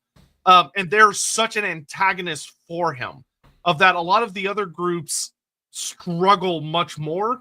Because like humans, there is humans taking on Morghur is like a fucking good fucking shit show. Good fucking luck. Yeah. He's got your number. He's got your number big time. Elves actually stand a good chance, but a lot of Morghur's natural defenses, which I'll talk about here in just a minute, make him a nightmare for elves. Like he forces them to get close. And it's worth noting elves aren't immune to mutation. Yeah, now you might resistant. immediately go, oh, what, you mean Dakala? No, I don't mean that they grow tentacle nonsense or whatever else it might be. They're immune to physical mutation, but they still mutate in the mind. And there's multiple examples of this in the lore where elves who are exposed to chaos withdraw and become dark, become introverted. The weird aspects of their character manifest in a variety of different ways. This even happens to Ariel. Ariel goes a bit weird, and part of that is the corruption that she's been exposed to. She mutates within the mind rather than necessarily with the body, and this is something that's very much the case for elves. And I hard codified this into 4th edition Warhammer Fantasy Roleplay, much to the disgust of many fans of 1st and 2nd edition, where they were like, what do you mean I can't have mutated elves? We've got the Kala, why can't I do that? It's because it has moved significantly from where it used to be. Elves are now immune to mutation, but they absolutely are not immune to corruption, and that corruption will manifest in other ways. So you don't need to just worry about the microbiome, although I will say that our gut microbiome also is what changes our moods. So maybe you've got it. Yeah, maybe. And the thing to add that's fun about that is, if anything, that makes elf mutations a lot more dangerous because it's not obvious. It's hidden and it's a ticking time bomb. Whereas like a human, it's like, oh my god, he just sprouted a tentacle. We need to chop that off.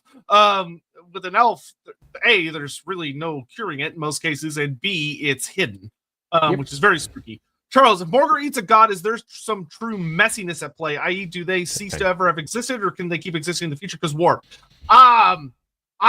So an etheric entity devouring another etheric entity, that's gonna get weird.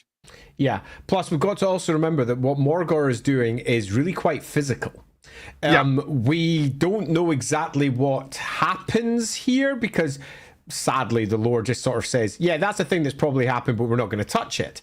But this is a physical thing, which means that quite likely the entity lying behind it in the aether is not untouched, but is not as heavily affected as it would have been if that god was physically in the material plane, which means a god like Ladriel, for example, is possibly enormously in trouble. Like massively in trouble. Where other gods who are just manifesting through avatars, as in there's an aspect of the god held within a mortal, much like Morghur itself, then in that instance I would say that the god would not be eaten, but very possibly could be trapped, could be affected, could be who knows within the aether. It would get messy and complicated, but it would not be destruction. It would be one of those many almost mythic tales of gods fighting gods and weird things resulting. And I think it would be quite different to what would have occurred way back during the War in Heavens when the elven gods were in the material realm directly, and before they eventually left, when very few of them were left alive. So I'd say you're right, it would be messy, and time messiness would definitely apply, but I don't think, given what, say, Orion and Ariel are, we would necessarily have the messiness that you'd expect here. Cinchmaster, happy birthday. Thank you very much. Capybara Beastman. I probably wouldn't say Beastman, but I'd probably say the very big capybara. Probably sadly nastier than the ones in our world, though it would be funny to imagine them being like dinosaur size, but they're still the same level of chill. That would actually war be with a Skaven. Yeah, that would be giant very funny. Capybara. Curious Rose, for Bovigors, how rare are they? And if not, how come we don't see them leading Warhorse generally as champions? Also, our best scorer, just Gork of the Chaos Warriors are just born big. So, there are a lot of different kinds of beastmen that are thrown around different books, like the Ymir in the Tome, or the Norska section of the Tome of Corruption. You have Bavagors and stuff like that. Generally speaking, beastmen, realistically, and we've talked about this a lot in prior streams, beastmen are infinitely more complex than they will ever present on a tabletop, because it's just not practical to show them as they would actually appear, because it's a lot of work. Artists and roleplay games can depict them as they actually would appear, which is that if you come across a group of beastmen, it's extremely unlikely two of them would look the same. And they would be a weird motley mix of different kinds of creatures, including reptiles and insects and spiders and all sorts of other horrible, gribbly things. They wouldn't just be a bunch of goat guys. So would Bavagors be particularly rare? I mean, they might be like, they might be slightly, but would you ever come across some leading warherds? Sure. Would you come across some big champions? Sure. But the restrictions of the tabletop medium and the video game medium they only have so many assets they could dedicate. And so they try and keep things very simple and to the point. Yeah, and as an extra little point here on the Bestigors and Chaos Warriors, the answer is broadly no, but specifically yes. In that Bestigors are born big. They're the big ones. And they're the ones born with the big horns. Yeah. But you've got to realize that they are also, as beastmen and creatures of chaos, on the receiving end of many gifts of chaos, which means that their horns can grow bigger through life. Not just because they happen to be a beastman that grows big horns, but because they have been blessed by the gods themselves, or possibly even blessed by Morghur, if that's how you wish to perceive such things.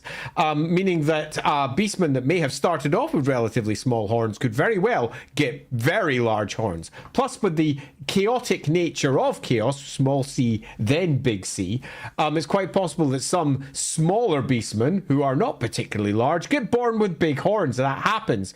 You will probably find that they will die relatively quickly for not seeing through their birthright. So, yeah, it's a complicated answer, but some of the Bestigor are like Chaos Warriors in that they got bigger and tougher over time, but most of them were born big and tough from the outset. Vault Boy, thank you so much. Been a big fan since Kimmler. Oh, well, thank you. That one was fun, especially with to you. The editor included the goofy, like, if you watch that video, Krell pops out at very random times throughout the video. There's actually a game you can play of how many times Krell shows up in the video. Mr. Grumbler, happy birthday. If we believe Beastmen exist before or outside of Chaos, Minotaurs, Tigermen, then who is Morghur, ancestor god of the Beastmen? So the big thing that I would lean into, that I kind of talked about earlier, I think of him best as an encapsulation of the Cataclysm. He is almost that moment preserved, a moment of mutation. I'll reword that for you to answer that one directly. He's the Beastman's Horned Rat, because that's what the Horned Rat is. The Horned Rat is the creation, from the creating point of the Skaven being born. He is that encapsulated. And everything that was that traitorous, horrendous instance in time, that's the Horned Rat. And Morghur is the same but manifests differently. The Horned Rat is an entirely etheric entity. Morghur is an entity that almost seems to drive itself into the material realm, because maybe that's how it tries to get to its children. Who knows? But I would say if you want to take that route, it's not so much he's the ancestor god of the Beastmen. He's just the horned god. He is the great beast, but may manifest in a very different way. Yeah. Also, until we get to see them, it would be difficult to say whether Tigermen are beastmen or whether totally. They are bestial-like men, which are two very different things. Wolf, are you guys trying to say Jim Carrey is Morghur? I'm not saying it's not Jim Carrey. Jonathan Scott, sung to Trogdor music. I do not know Trogdor, sadly. I must say I'm aware of the term. But Morghur was a beastman. I mean, he was a god beastman, or maybe he was just a god, but he was still Morghur. Yeah, sorry, I don't know the tune, but I'll leave it to you to do the Google foo if you want to know what that tune is. Kyle Dooley, happy birthday! Happy birthday! Don't. I look forward to hearing you guys ramble and rave every weekend and curse Nurgle every time he interferes. Man, second to that. Yeah, tell me about it.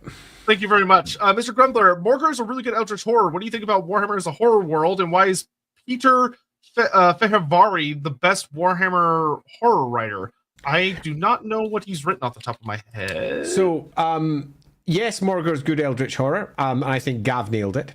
What do I think of Warhammer as a horror world? Ever since pretty much the first ever Warhammer adventure was written, and not the first one, but almost the first one, when we're looking at, say, for example, Shadows over Bergenhafen, which was the second part of the Enemy Within campaign, it was literally pitched and requested as, from Brian Ansell, as a Call of Cthulhu adventure, but for fantasy, because Warhammer had yet to really nail down what it was. Tzeentch being used in that as a chthonic entity, pretty much pitched what Tzeentch would be from that day forward.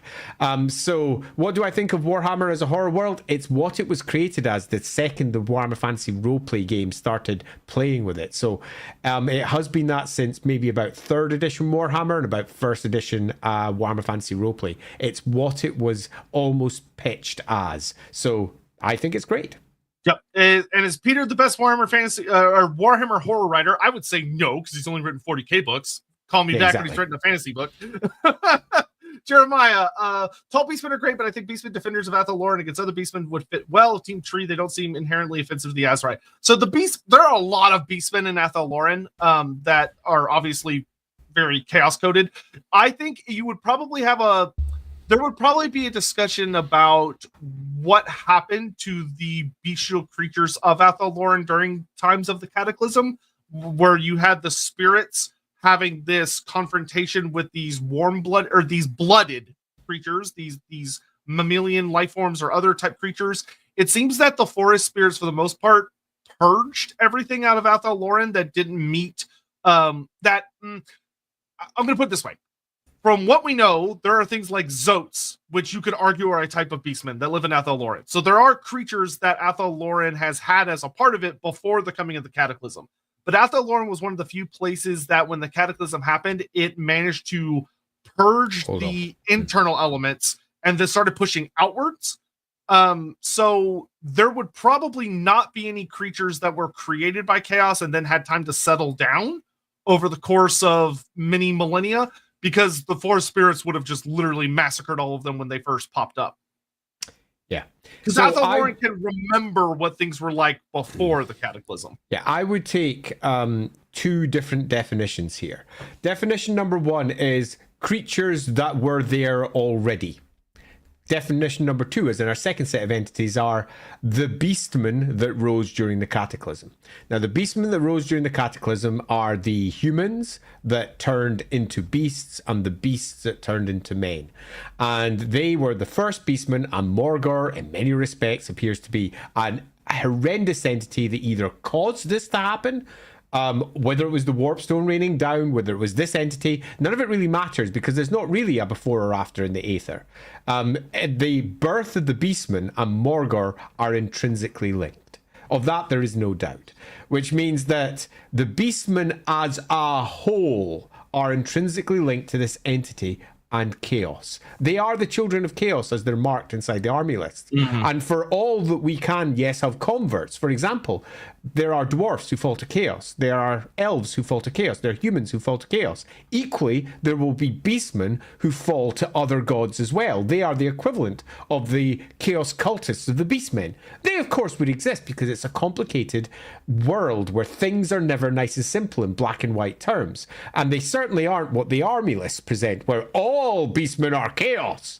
But in this particular answer, to defend it exactly, Tal beastmen are great. I agree. But I think beastmen defenders of Athel Loren against other beastmen fit well. I heavily disagree, because the elves would not allow it. Those beastmen wouldn't just be persecuted, they would be seen as the enemy. They will be attacked again and again and again and again and again. They will have no recourse but to find whatever solace they can with the beastmen who are doing it right, where at least they're standing up and having a chance against the other, the hellish spirits and the elves that face off against them. The beastmen are the children of chaos, and they have a god, or gods, depending on how you want to look at it. And I don't think there would be any friendly beastmen that the spirits and the elves like. No, they just don't. They are beastmen. They deserve to die. And they will be as black and white as that. Look at the Azrai. They are horrendous entities. They don't have time for going, oh no, that beastman over there is okay. The spirits are like, what spirit would ever accept them?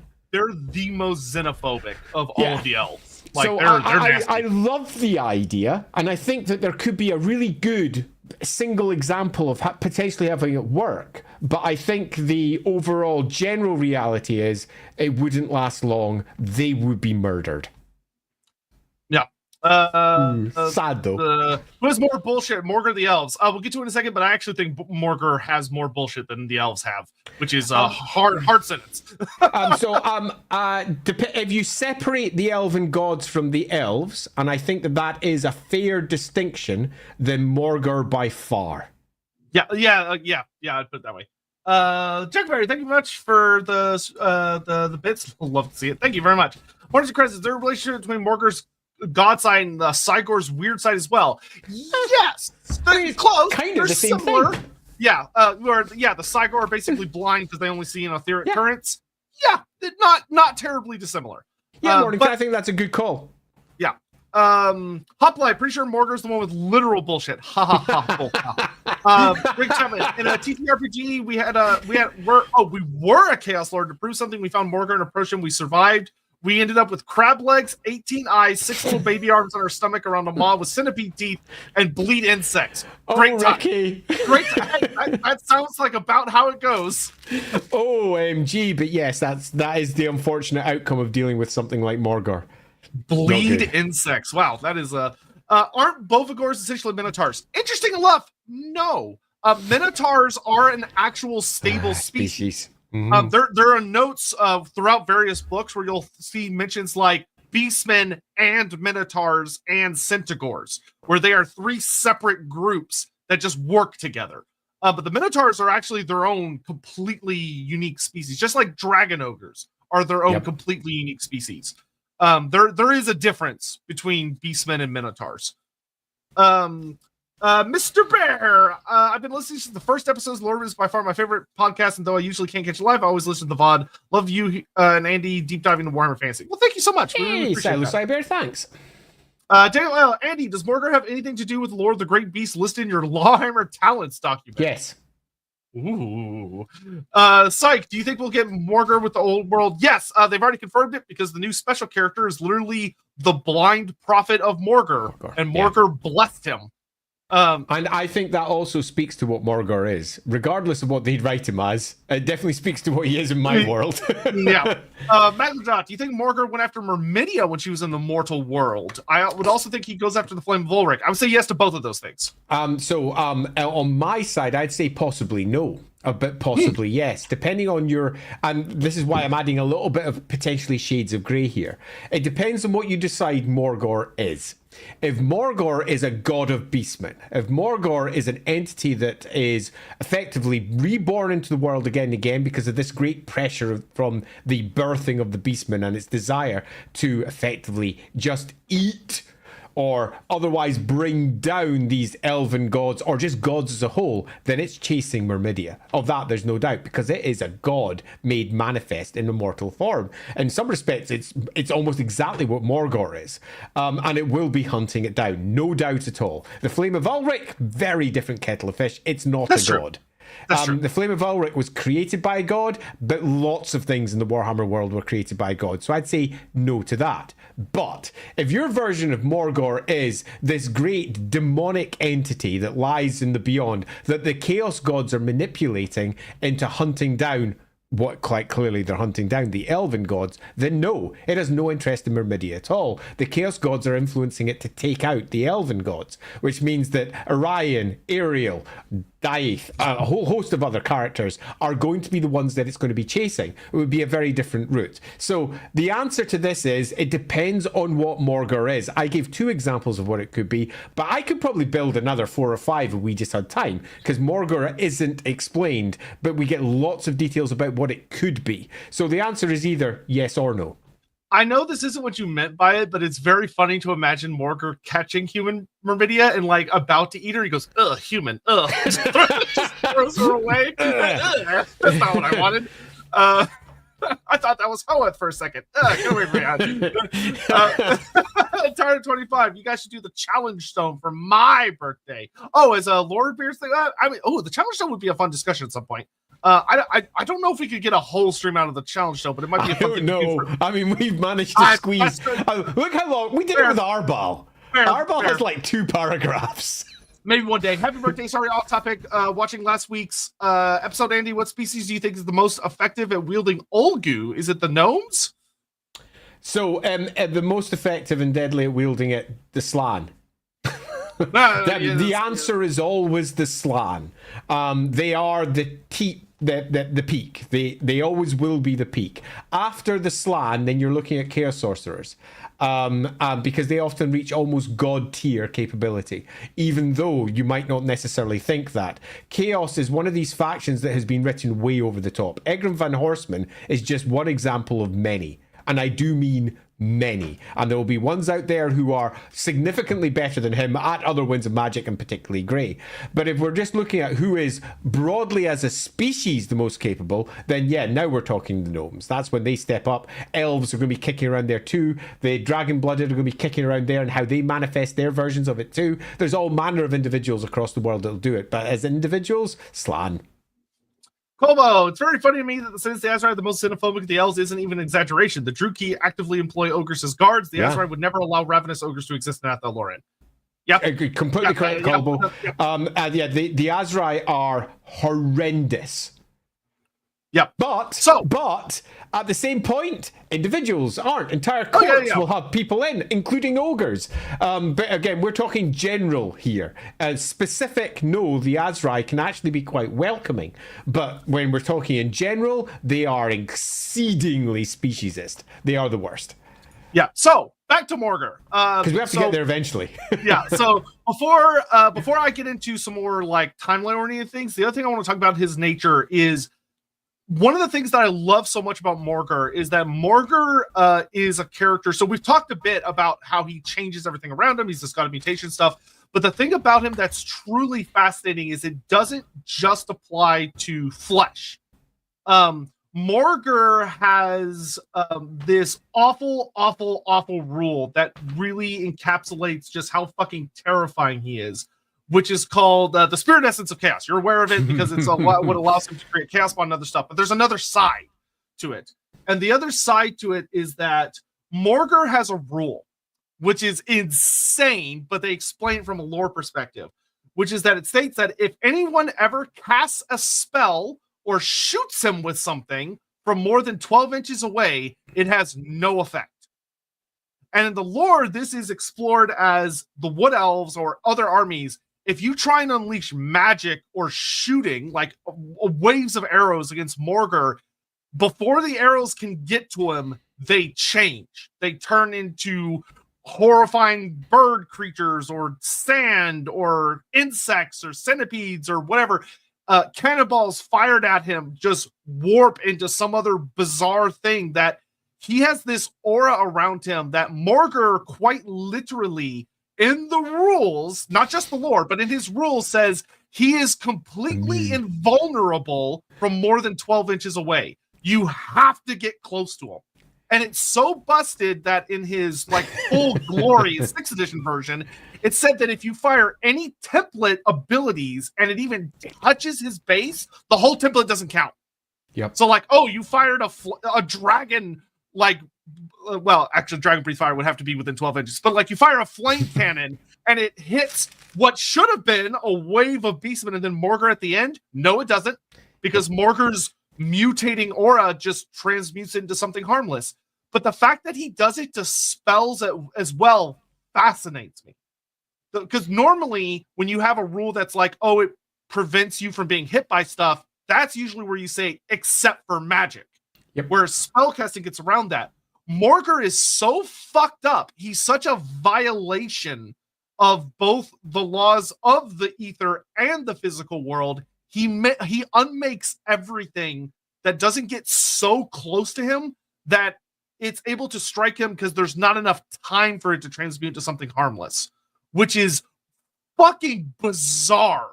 That is a insane, weird, freakish power. Because it, like the most powerful, a Slan can unleash a terrible cataclysmic spell at Morghur, and if it's too far away, the spell just completely collapses in on itself before it gets to him.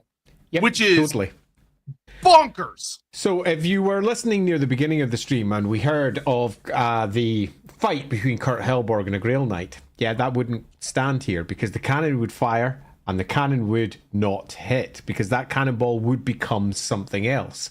It would be utterly ineffective against him. And this is something that would apply regardless of what the weapon is. It doesn't matter how high or low tech it is. It doesn't matter whether it's magical or non-magical. It literally doesn't matter what it is.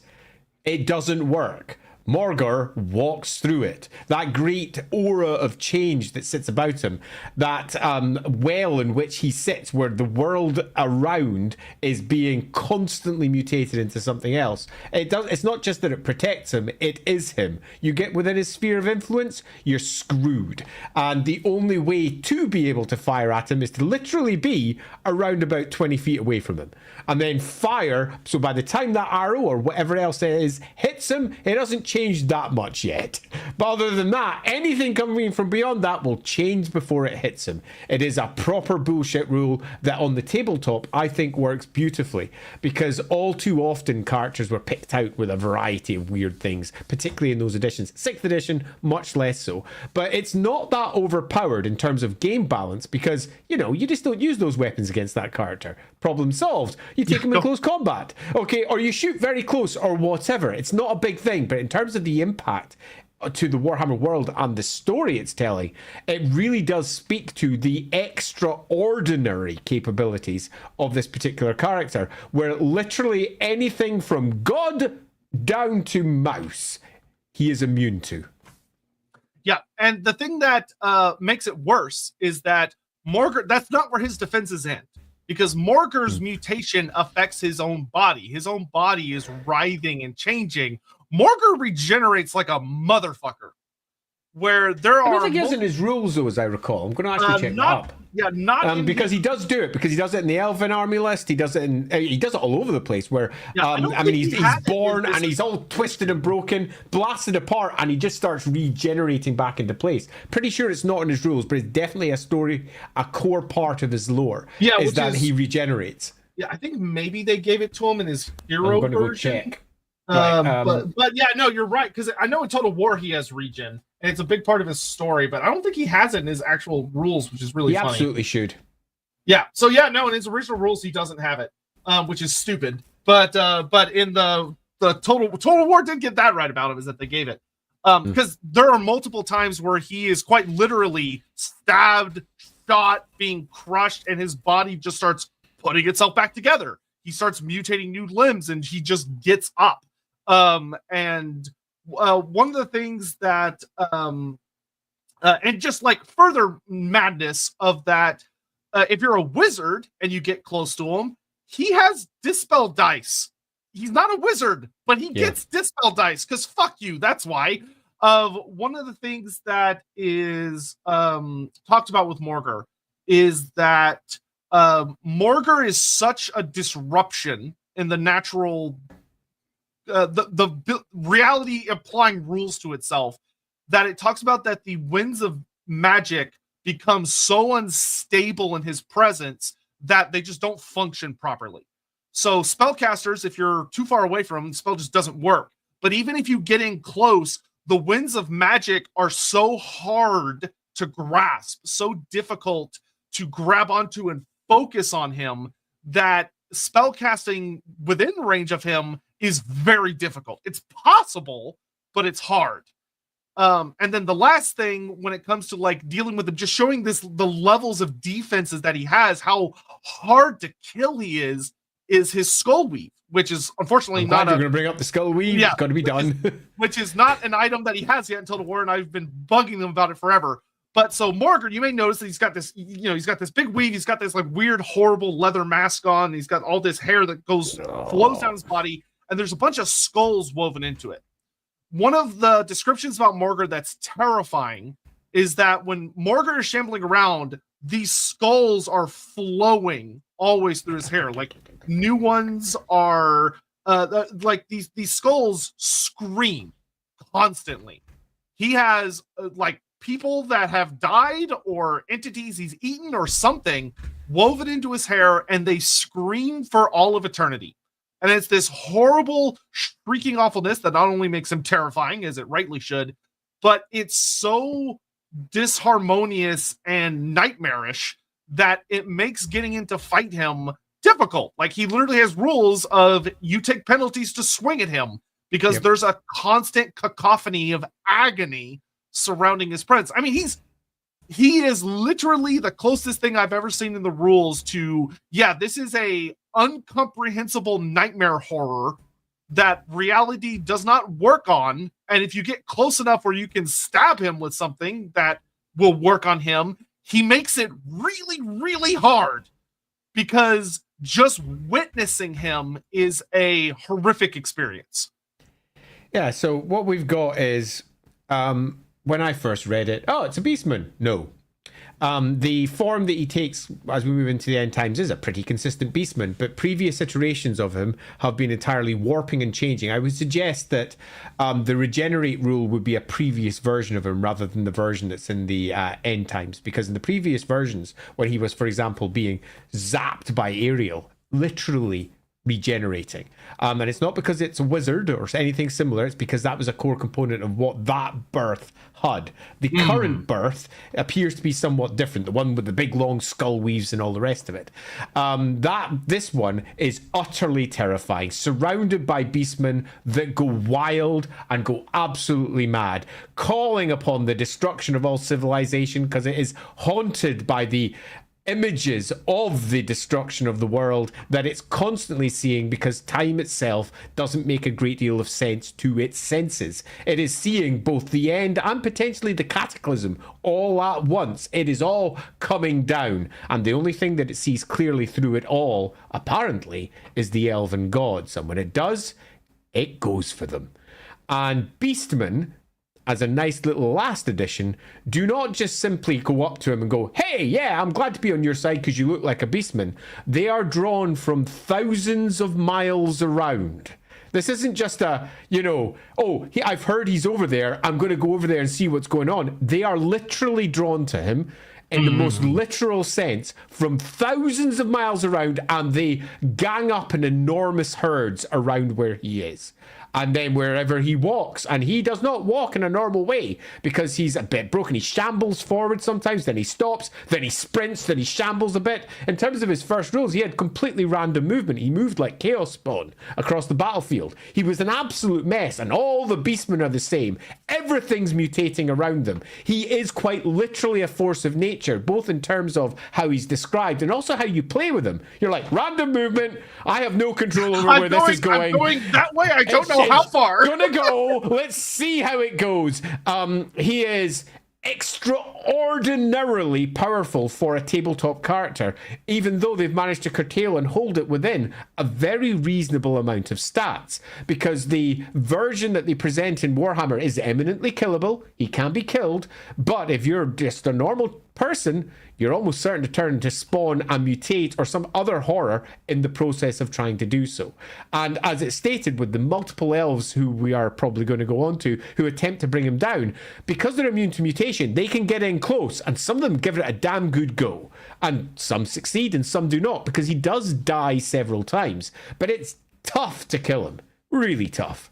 Yep. And the corruption that comes with it is the worst. Yep, I'm going to go ahead and go through the super chats real quick, and then we're going to talk about him actually in the timeline. Hey!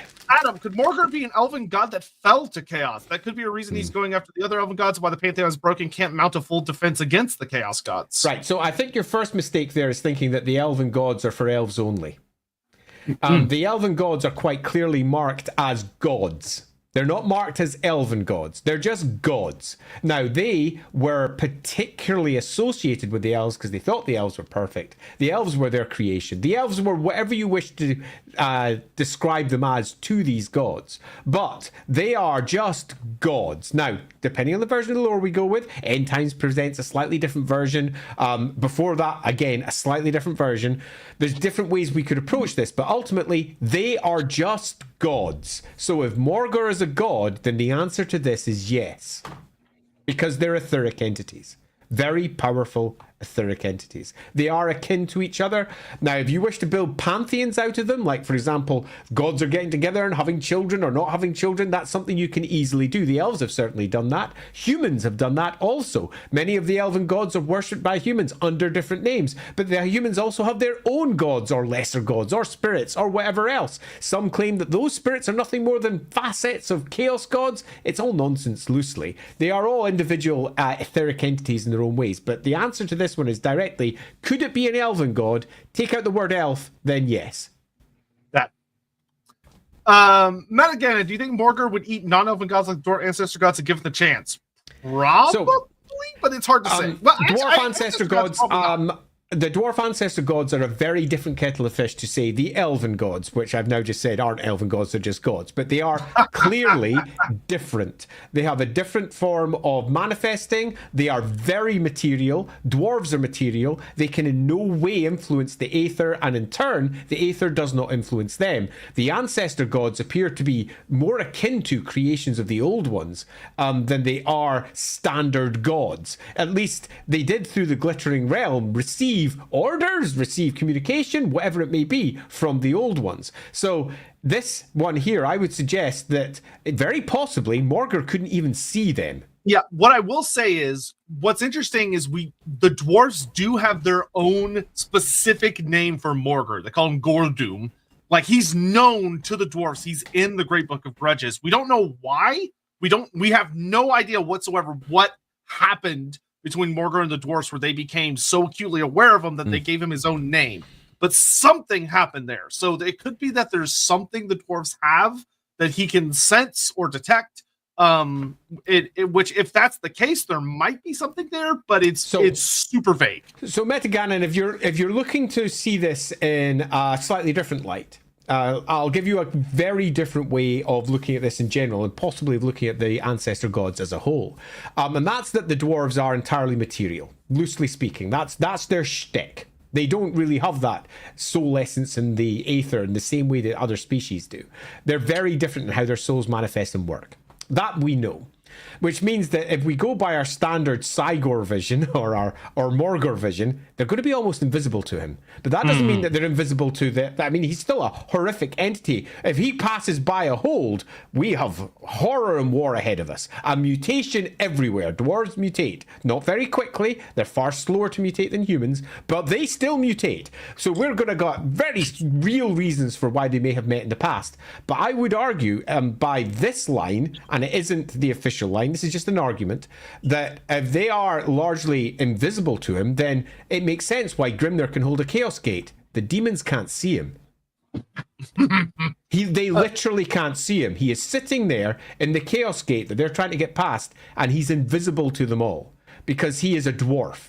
He is the ultimate expression of the dwarves, which means he has no etheric element. The bits that they see, because their senses are entirely etheric, he's invisible to, and he just carves the demons up without any real danger. I mean, they lash out wildly at the invisible thing. There's real danger, but he's Grimnir. So the answer to this one, if you went with that one, would be he absolutely wouldn't be able to simply scoff up the dwarf ancestor gods because he probably can't even see them. But that would be one interpretation. Don't in any way take that as the official gospel, because another writer will come along and almost certainly say, yes, dwarves have got huge souls, and completely change everything. Yeah. That being said, you could also run with the idea that it might not be the dwarfs that Morghur's after, but something in their holds that they unintentionally built a hold around. That definitely, I think that makes for a great story. Which would make him nightmarish to deal with because he's not even there for the dwarfs. They just happen to be in the way. Yeah, agreed. I think that makes for a cool story. Old Man Zola, happy birthday, Sotek. Thank you for the hours of entertainment. Currently playing the Old Worlds mod and Bangalore Toon recruiting Minotaurs as well, which I know it's wrong, but damn, it's fun. I mean, to be fair, the Wood Elves are known for redirecting things. Like they do redirect a Minotaur horde into the Empire to be like, go not be our problem. So you could think of it that way. Tyrant, what would happen if Morghur encountered their maw? He'd probably get eten and then reincarnate somewhere, which we'll talk about in a little bit. There are limits to his transformation powers. The Maw's a little big for him to really, I think, be a threat to. Necromancer Cobalt. Morghur was my first Total War 3 victory. His passive damage and tank stacks, including 100% missile resistance, are gigantic, overpowered, but fun. Yeah, he's like I said, the multiplayer community loves Morghur. His survivability is bonkers. He's very hard to kill, which is great. I just want him to be better in campaign. The Predator rules 75. Happy birthday, Sotek. How would greenskin magic work against Morghur? There's a question. I remember you saying that greenskin magic works differently, so I'm curious. So yeah, the psychic same power, as everyone else. Yeah, I think the psychic power of the greenskin would run into the same problem, which is exactly the same problems. It does, although they are very wild and kind of crazed, it does work upon certain rules within reality, and the whole point of Morghur is that he breaks all of those down.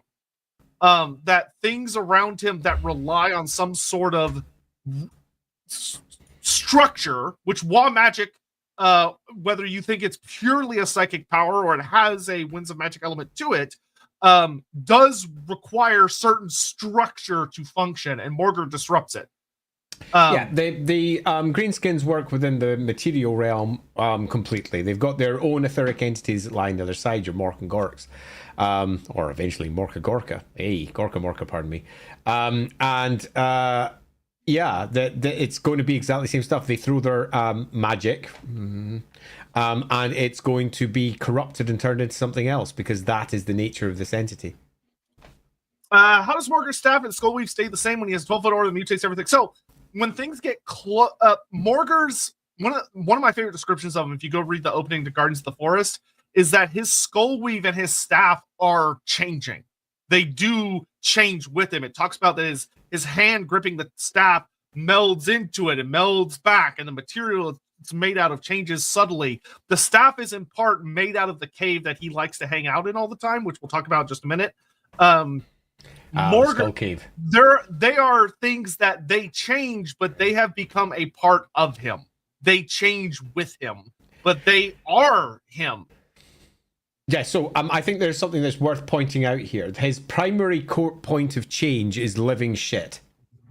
Immaterial stuff, like say for example, he walks along and all the living stuff around him dies and blackens and twists into something new. All the spells that are coming towards him are in their own way sort of that's not quite true. There's all manner of stuff that and it comes. Now I'm going to contradict myself. I'd say it's deeper than that. Yeah, for me, I would say the big thing is that they are no longer simple material items. They are literally a part of him because they show up in his other forms theoretically as well. They are things that are supposedly reappear when he does. Yeah. I don't think this version of him is the only version that's had a Skullweave. I think every version. I think that's absolutely the case. Which means I reckon he's relatively consistent because that is the nature of the material realm. The material realm always moves towards form, and he is an entity which is an entity of pure, like all etheric entities, they represent something. So when that something hits the material realm, that representation is made flesh. And this representation, the flesh that we have here, is huge Beastman. In the same way that when a greater demon of one of the gods arrives, they generally always take a similar form because they are pure concept made real by the material realm by which they are bound.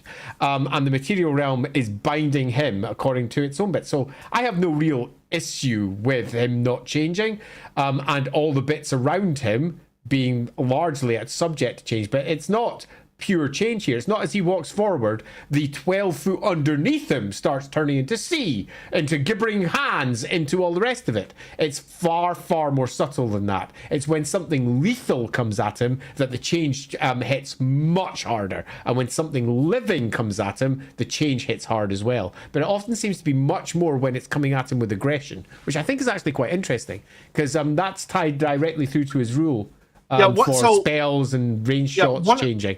One of the things that's interesting about like the brace staff in particular is it's noted in the original brace staff description that the staff itself constantly moves and writhes as if it's a living thing in his grip. So a lot of the aspects about him are not consistent. They change as well as he does. Magaldroth, Morghur instead of Malagor should have been sent against the Gash to try and stop his final ascension. Picture siege. I don't think it would have made sense for him to go there. We should have had a big. You know what should have happened is in the big finale arc when Athel Loren becomes under attack and like essentially gets destroyed. It should have been Morghur, not fucking Kabanda for some stupid ass reason. Morghur should have been taking down Athel Loren. Morghur should have probably been also responsible for the takedown of Bretonia. Yeah, I think Malagor going up against Nagash in Sylvania was perfectly fine. 10,000 ants. Oh, thank you for the happy birthday. I really appreciate it. Oh, thank you. Angus, you two inspired me to start running the enemy within for my friends. Awesome. I love that. That's not the first time we heard that today. That's great. Would Morghur try to eat Sigmar given his shaky status as a god? So my first answer to this would be shaky status as a god is a very subjective way of viewing Sigmar. My first if we're talking what the background definitely says, rather than what people inside the setting say, there is no shaky status here. Literally none. He is a god. It's as simple as that. Now, could Morghur eat him? Well, he would need to be in the material realm for that to happen, which then leads to the next question. Has Sigmar ever manifested as Sigmar? And the answer to that is no. But the answer is yes to, has he inhabited others? And that appears to be yes, particularly look at the end time lore. So could that aspect be eaten? Yes, I reckon so. But would Morghur do it? And again, refer to the previous answer. The question is, what's Morghur chasing? And if Morghur is chasing just godlike entities in the material realm, then if, say, for example, Karl Franz was inhabited by Sigmar, then Karl Franz would be on the menu, boys. Alternatively, if he's after elven gods, then no, he's got other things that he's chasing. So one thing I'll note is that in the Beastman book, and I think this is deliberate, there is a big bad who hates the gods of humanity, and it's Malagor. If you go back and watch our Malagor stream, Malagor is the character that if he found out that there was anything to do with Sigmar, he's coming after it sooner or later.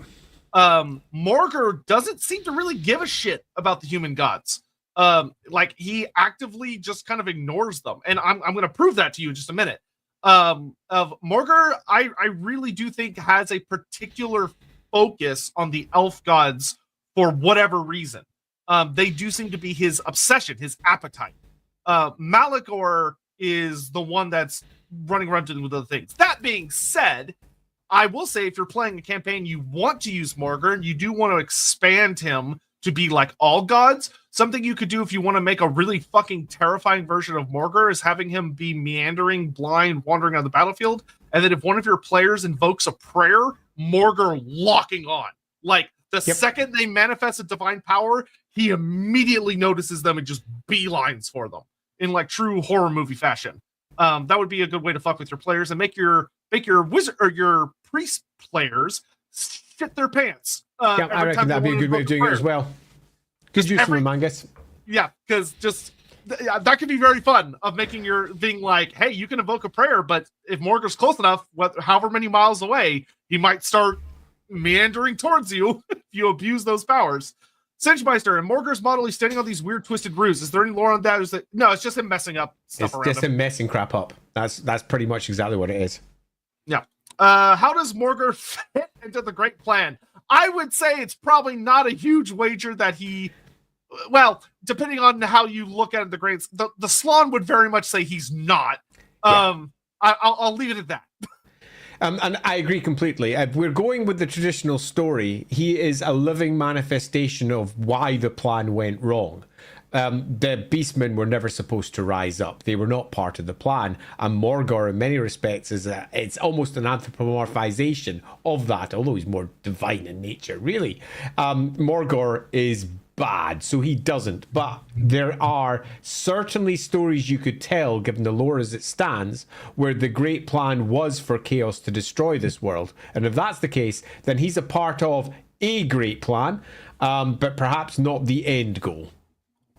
Warbots Smogta, happy birthday, Sotek. Was wondering for a while if the Beastmen would worship Hashit.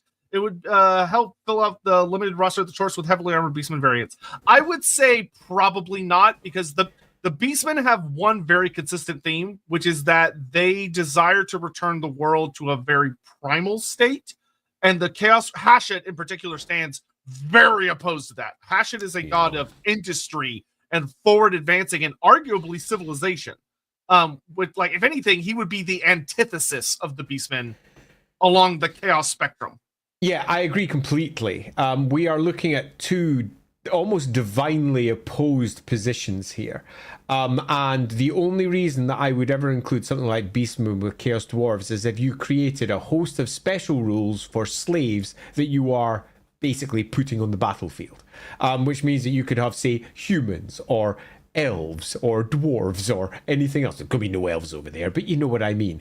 Slaves that work within the Chaos Dwarf setup, but they've already got that largely covered with all of their greenskins, so there's no need for that.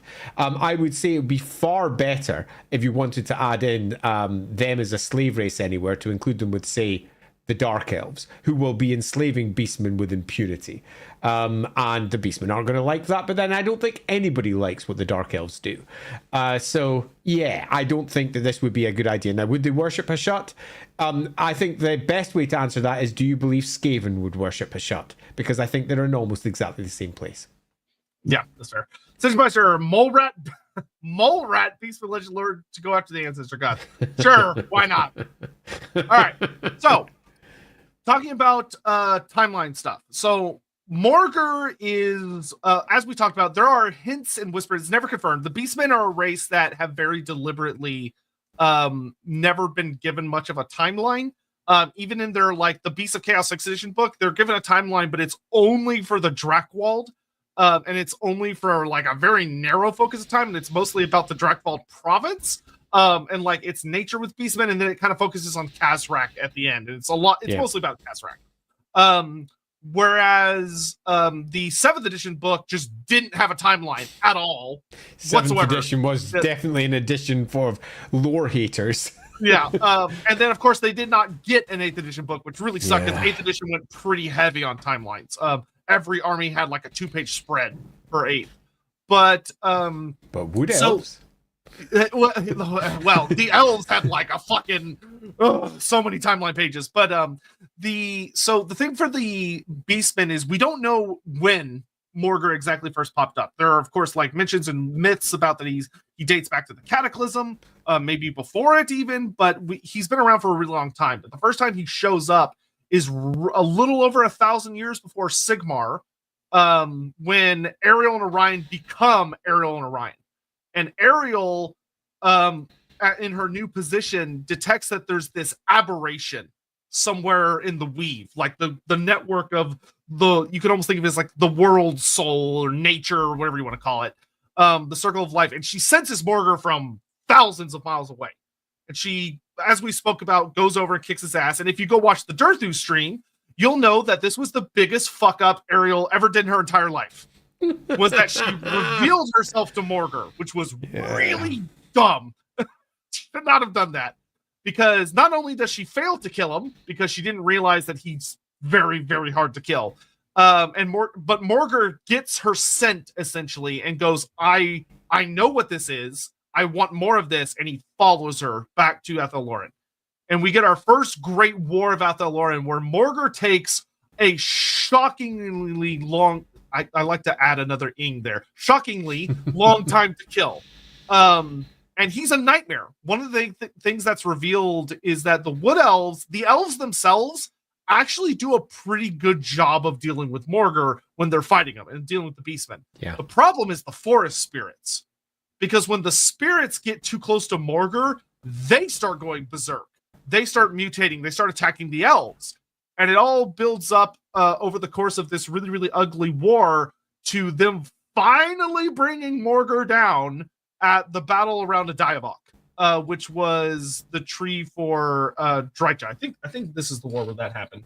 And Morghur is finally killed by a combined effort of Coadil and Ariel, where Coadil like picks him up and is crushing him, and Ariel flies up and just unleashes everything she has on him.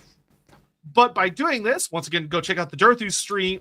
While they may have killed Morghur, two big problems. A, Morghur's blood, when he dies, instantly corrupts a Diavok and the entire glade. What was once one of the most beautiful, beloved glades in Athel-Loren becomes a twisted hellfest that will literally never recover. It becomes known as the Glade of Woe, and it never, ever comes back. It is no matter what the Wood Elves do, no matter how powerful they get, no matter what, like the sap of the Oak of Ages, none of that shit. Nothing is ever able to heal the corruption of Morghur's blood because he's that intensely fucked up. And I think this is a point where we have to pause and just take a moment to consider what that means. Because Athel Loren is not just divinely protected. It's not only suffused with all of the magics. It was created by the Old Ones, using ancient, not just magics, but technologies. It should be beyond the realms of almost anything to properly corrupt. During the worst of the Cataclysm, it was still largely impenetrable. It survived. It pushed through. And Morghur fucks it. That means Morghur is not a beastman. Morghur is not a simple greater demon. Because a demon, any greater demon, won't do that. We could have greater demons and Nurgle wandering through that forest. We did during the end times. During, well, the Cataclysm. And it all got pushed back. The forest recovered. Completely recovered. It returned to its original state. This is not the case for Morghur, because he's clearly something else, something more. The corruption that lies within him is beyond a simple entity. And I'd use the word simple here in the broadest of terms, in that simple as we look on with almost God view from the outside of the setting and can say, well, there's greater demons, there's lesser demons, there's beasts of chaos, there's various least little tiny demons. What the hell is Morghur? And the answer to this is now given some framing. By this, the fact that he permanently taints, Athel Loren the Pure, quite clearly marks him out as something that is above and beyond anything else that's currently meandering about the world. Which means, again, we have to loosely say, yeah, it's God. This is a God. And it's a god that's coming, its power is out there, the material realm is here, and it's keeping on pushing in and trying to get in and failing. And the Chaos Gods realize how powerful this entity is, and they're very much pushing them towards that sort of shit, because that's what they would want. And I don't think it's in those gods are saying, go, Morghur, go! Or even they're sitting there whispering to him. No, it's not anything like that. They are much more primal as entities themselves. It's just they're not going to be there while Morghur is pushing through. They won't be stopping him. So cut a long story short, he is extraordinary, and the elves are in trouble, as we will see. They keep on trying to kill him. Yeah, so this, of course, ends up being really, really bad, because this also corrupts Coadil, one of the only remaining true elders of the forest, one of the true ancients. Once again, go watch the Durthu stream. The ramifications are horrible, and tragedy abound. And this is just the first time he dies. This is literally the first time they managed to kill Morghur. He basically completely fucks up about half of the remaining elders of the forest, because there's only 2 at this point. Yep. And actually, no, that's not true. I don't know who's still alive. There's 3. Not for long though. And Drycha goes off the deep end. So he has a horrible effect on the forest. And the relationship between the elves and the forest spirits will never be the same. He has driven a spike right into the heart of that relationship, because many of the forest spirits, quite rightly, blame the elves for Morghur coming to there in the first place. Yep. Because Morghur didn't come there until there were elven gods. Then he came. So, problem solved. Morghur's dead. Well, turns out Morghur's worse than a demon, because Morghur he dies, full on, completely, utterly dead, except for not only does he leave behind this physical body that corrupts everything around it forever permanently, but Morghur is reborn only a few hundred years later. And Morghur is reborn very close to Athel Loren. His rebirth is not guaranteed where he shows up, but he shows up close to where he wants to be. And he shows up, he is reborn, and the Wood Elves slowly become aware of the fact that, oh shit, this guy's back. And the truth that is revealed, to put it very bluntly, is you cannot kill Morghur. Yeah. He is completely, utterly immortal. Because if you kill him, all you've done is you've done the equivalent of like stripping the smallest amount of dead skin cells off of a giant. And he simply comes back in a new body. Now, the downside to Morghur is that he does have to grow up. One of the things we see consistently in this story is that he's born as an infant, and it does take him several years, like a good bit, before he reaches maturity in adulthood, where the Beastmen will protect him during that time. But the first time, the Wood Elves don't know this. So Morghur is reborn fairly close to Athel Loren, and this is where we get the really juicy thing, and once again, shows how bad Ariel fucked up. So if you go and watch our Lady of the Lake stream, or have heard any of our talks about Ladriel, you will know that Ladriel is a sneaky bitch. She is the best goddess in the setting at remaining hidden, at remaining disguised. She is the Lady of the Lake, to put it very bluntly. I don't give a fuck what the end type says, because it was stupid bullshit, and I hope they fix that in the old world, but all that aside. Yeah, they probably won't. Yeah, you have a elven goddess, whoever it may be, definitely Ladriel, who is very, very good at hiding and disguising themselves, and they walk the mortal world, but people cannot find them. When Morghur comes back for the second time, even though he has never met her, never seen her, Morghur does not go to Athel Loren because he catches the scent of something else, and he heads up west into the mountains. And the Wood Elves go, where the hell is he going? And they start tracking him. And it turns out that Morghur caught the scent of another elven god at the Silver Spire, which is this great lake place where water comes down from the mountains and flows into the lands of Bretonnia, feeds the western lands out of the Grey Mountains. And it turns out that the Lady of the Lake is up there. That is where Ladriel is. And Morghur is tracking her like a fucking hound dog. And Ladriel realizes in this story she can't get away from him. So she calls her mortal champions, and Gilles Le Breton himself answers the call. He gathers an army, says, the lady has come to me in a vision. We must ride for this mountain. They ride up to the Silver Spire, and the elves realize, oh shit, there's a god here. And oh shit, these waters feed Athel Loren. And oh shit, Morghur's going right for them. So Orion calls the Wild Hunt and beelines for the Silver Spire. And we get a titanic fight where Orion fights side by side with Gilles Le Breton. This is the first time, so big deal, the first time the Bretonians fight alongside the Wood Elves, and it's against Morghur, and it is an ugly fight. But Orion is able to get up close on Morghur and quite literally rips him limb from limb. But I mean, pretty upset after what happened to Ariel, you see. Yeah, he was definitely getting vengeance for his girlfriend. He was pretty pissed. Yeah, he's pretty pissed. It's also worth noting that this isn't one of our the background hints. It suggests that it could be. No, we're not saying that. This is the Lady of the Lake that it's chasing, and the Lady of the Lake, the Wood Elves mistakenly refer to as, well, perhaps accurately refer to as the Lady of the Mists, but in this particular case, they call her Corrigan, almost like it's the daughter of Ladriel. And they get a little bit confused, but it is the Lady of Mists. It's quite literally Ladriel. Yeah, she's the goddess is there. The Wood Elves are like, that can't be Ladriel. We recognize Ladriel. That can't be Ladriel. And Ladriel's like, yeah, sure, totally. Yeah. And all being Ladriel, who is quite literally the goddess of trickery and hiding. Well, not trickery, but at least hiding would be a good way of putting it. She poses as someone else entirely, and they refer to her, at least the entity that they believe she is, as Corrigan.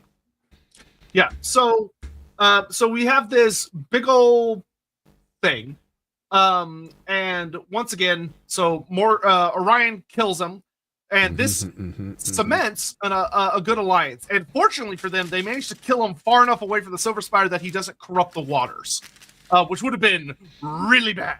Funny, but once again, though, this is another elven god that Morghur has not had the pleasure of meeting yet, getting up in his face. And Morghur, now with the scent of Orion, also Kurnos, and Ariel, Isha, on his nostrils, turns his attention back to Athel Loren. And Ladriel is able to slip away from his attention. Which is very Ladriel. Yeah, and very likely moves her headquarters, saying, "Oh, we can't stay here no more." In fact, we know from various stories that her court now, from pretty much this point forward, goes on the move. And it's never in one place at one point from this point forward. Beforehand, she held court. And then after this, she slips from place to place to place to place, moving around Bretonia from piece of water to piece of water to piece of water, taking along her entire court, all the humans that are with her, all the elves that are with her, all the crazy spirits that are with her as well. So this is almost the foundation point of what will become the modern version of the Lady of the Lake, which has got this mobile court. Before this, she was almost holding in one place, organizing whatever it was she was organizing. Yeah, which shows how fucking genuinely clever Ladriel is, because she is really the only goddess that manages to slip Morghur's attention. Yep. Unfortunately, the Athaloran gods do not have this option. They are grounded in a central location, which means that they are perpetually under siege. The next big time, Morghur resurrects again in because Morghur.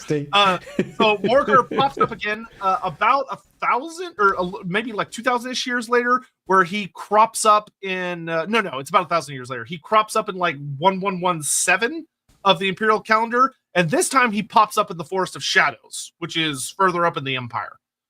And here he starts building up power, but Ariel strikes him first, because Ariel is in her not doing okay mentally health-wise phase, where she has been delving deep into dark magic, and Ariel, like Andy talked about, Ariel got mentally corrupted. And in her corruption, she comes to this obsessive idea that if she could just consume enough power, if she could just gain enough raw power, she can become so strong of a god that Athaloran will never be threatened again. And at this point, she has stopped resurrecting Orion. Like, she's lost the plot. She is down a really ugly path. And she goes after Morghur. She goes through the world routes with a big army of wood elves. They attack Morghur in his own grove, but something unexpected happens, which is they don't try to kill Morghur, they just try to capture him. And they succeed. And a part of me would suggest that Morghur isn't entirely against what's about to go down, which is that Ariel convinces herself that if she can devour Morghur rather than the other way around, she will become impossibly powerful. If she can eat him, devour everything that he is, and take him into herself, she will become beyond. And she once again does the dumbest fucking thing in the world, which I love about Ariel. And I'm not saying this is bad writing. I love this about her, but it's a stupid thing to do, which is that she brings Morghur through the world routes, which is horrible. Horrible. I can see Durthu crying again. Yeah, and she pops up in the King's Glade with Morghur and prepares a ritual to basically devour him. And Durthu, if you go watch our stream, comes crashing through the woods going, what the fuck? Like, you did the equivalent of like going I mean, that's literally like someone just taking pure raw cancer, just injecting it straight to your heart.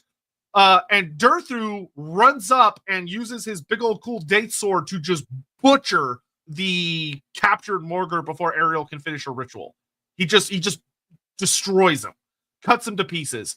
Ariel's furious. Once again, Morghur, by not actually doing anything, causes a huge division between the elves and the forest spirits. This one is only resolved when Adenhu quite literally kills himself by taking in all of the corruption, the mental corruption of Ariel into himself. And he's so overwhelmed by what Ariel was carrying, because she's part god, that Adenhu perishes. Like, his heart, his mind just gives out under the strain. And Morghur achieves an incredible victory without swinging a sword once. And again, to make that clear, that's one of the very first ever tree men spirits, the old ancients of old. Basically one gives of his three life left to cleanse. Yeah, one of 3 left in the world. There used to be loads of them back before the Cataclysm, but during the Cataclysm, they were all cut down by the demons that rose up during the great invasion of chaos at the beginning of the world. And there's only 3 left, and one of them basically gives his life so that Ariel can be cleansed. Nasty. There are a couple of other times that he pops up. These times he kind of becomes more... The stories of Morghur take a kind of an interesting direction. later on, because he dies 2 more times. There's one time, I can't remember exactly when it was, because I'd have to dig it up specifically. There's a time relatively recently. Oh no, I remember now. So there is a time where he gets in a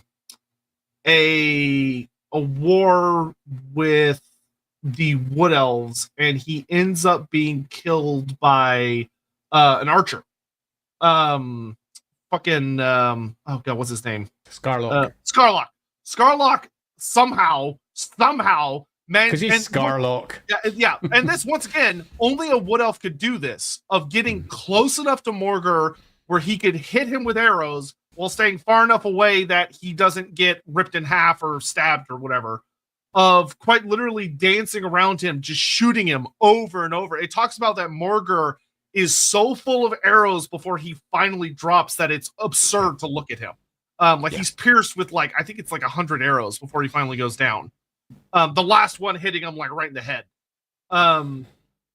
And the last time we really get to see him, which is interesting because of the old world story we're going to talk about, I initially did not like this story because in the Beastmen 6th edition book, we get a specific mention that the current Morghur is 300 years old. 300, yeah. But the 8th edition Wood Elf book introduces a bit of a conflict with this. Yep. Where they essentially kill Morghur around the time he should have been around. And it's this ridiculous epic thing where the Wood Elves become aware that Morghur's born because, fun fact, that's also nightmares to imagine. Apparently, every time Morghur is reborn, a Diavok, the Glade of Woe, screams. So, all of the trees, all of the mutated, horrible animals, the land itself literally opens up mouths and starts wailing every time he's reborn into reality. I'm telling you, the dude's a god. Yeah, which is nightmarish and fucking horrible and not subtle at all, which I actually really, really love. Yeah. And so Erloth goes out on an adventure because this time Morghur was up in the forest of Arden, which I believe this is what the old world storyline is talking about, which we'll get into in a second. Which is, so this is with the old world timing and stuff, this is probably 30-ish years before the old world kicks off. Yeah, so that 23 or 2270, 2260 ballpark-ish. And Morghur, the first time, Erloth goes up with a big army hoping to kill Morghur while he's still a baby. Pull the kill it before it grows up method. Doesn't work out. The Beastmen end up outmaneuvering them. The Wood Elves almost get completely massacred. Erloth and Naiath the Prophetess barely escape because the Beastmen defend Morghur to say that it's like a hive protecting its queen is a grotesque understatement. The Beastmen will throw everything they have to protect Morghur. One thing that's actually shown quite consistently with Morghur is that as long as he is alive, the Beastmen will not break. No matter how bad it gets, no matter how many losses they take, as long as Morghur is still standing, they will keep coming, they will keep fighting.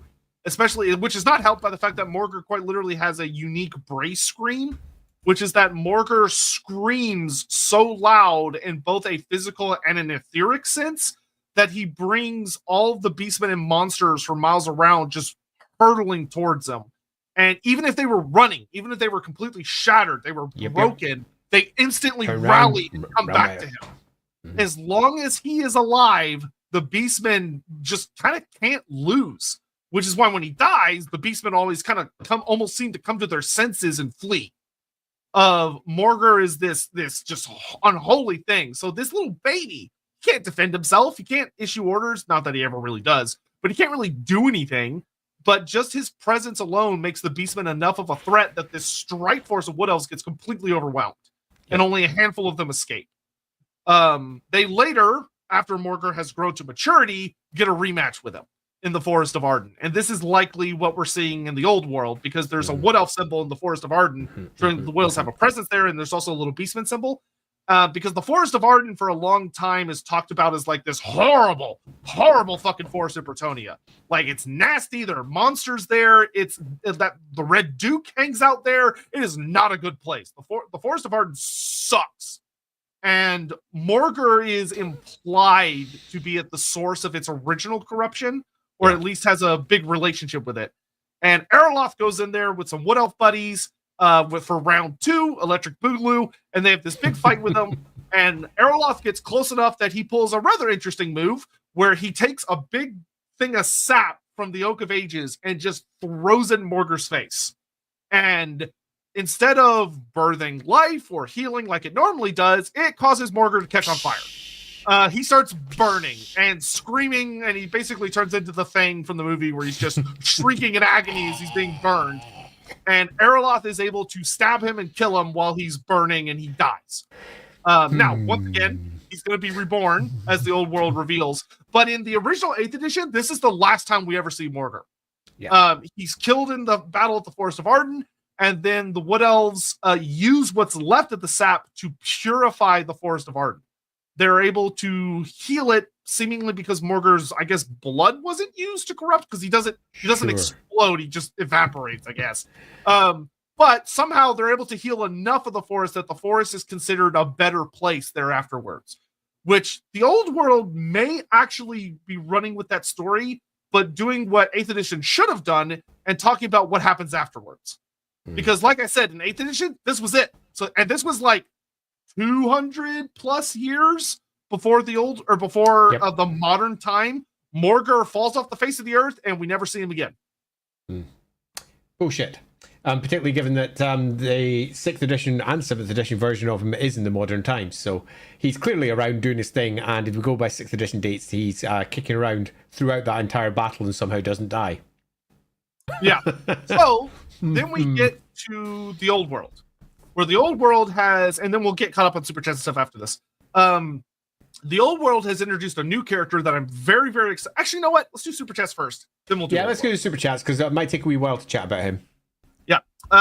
Let's see. We were here. Tyrant25. Andy. My Warhammer Fantasy Roleplay Ogre is toughness 70, strength 70, 65 weapon skill, and has 92 wounds. Is he pushing Tyrant stats? No. I mean, bless you, Tyrant25. Let's just quickly, just for anyone out there, mull this down.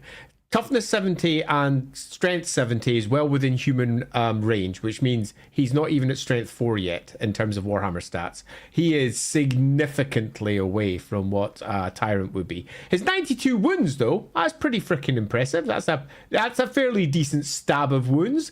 Most humans are very rarely ever going to get beyond 50, 60, although some of them will be hitting about 70, 80. So again, it's a lot of wounds, but it's not as many as you might think.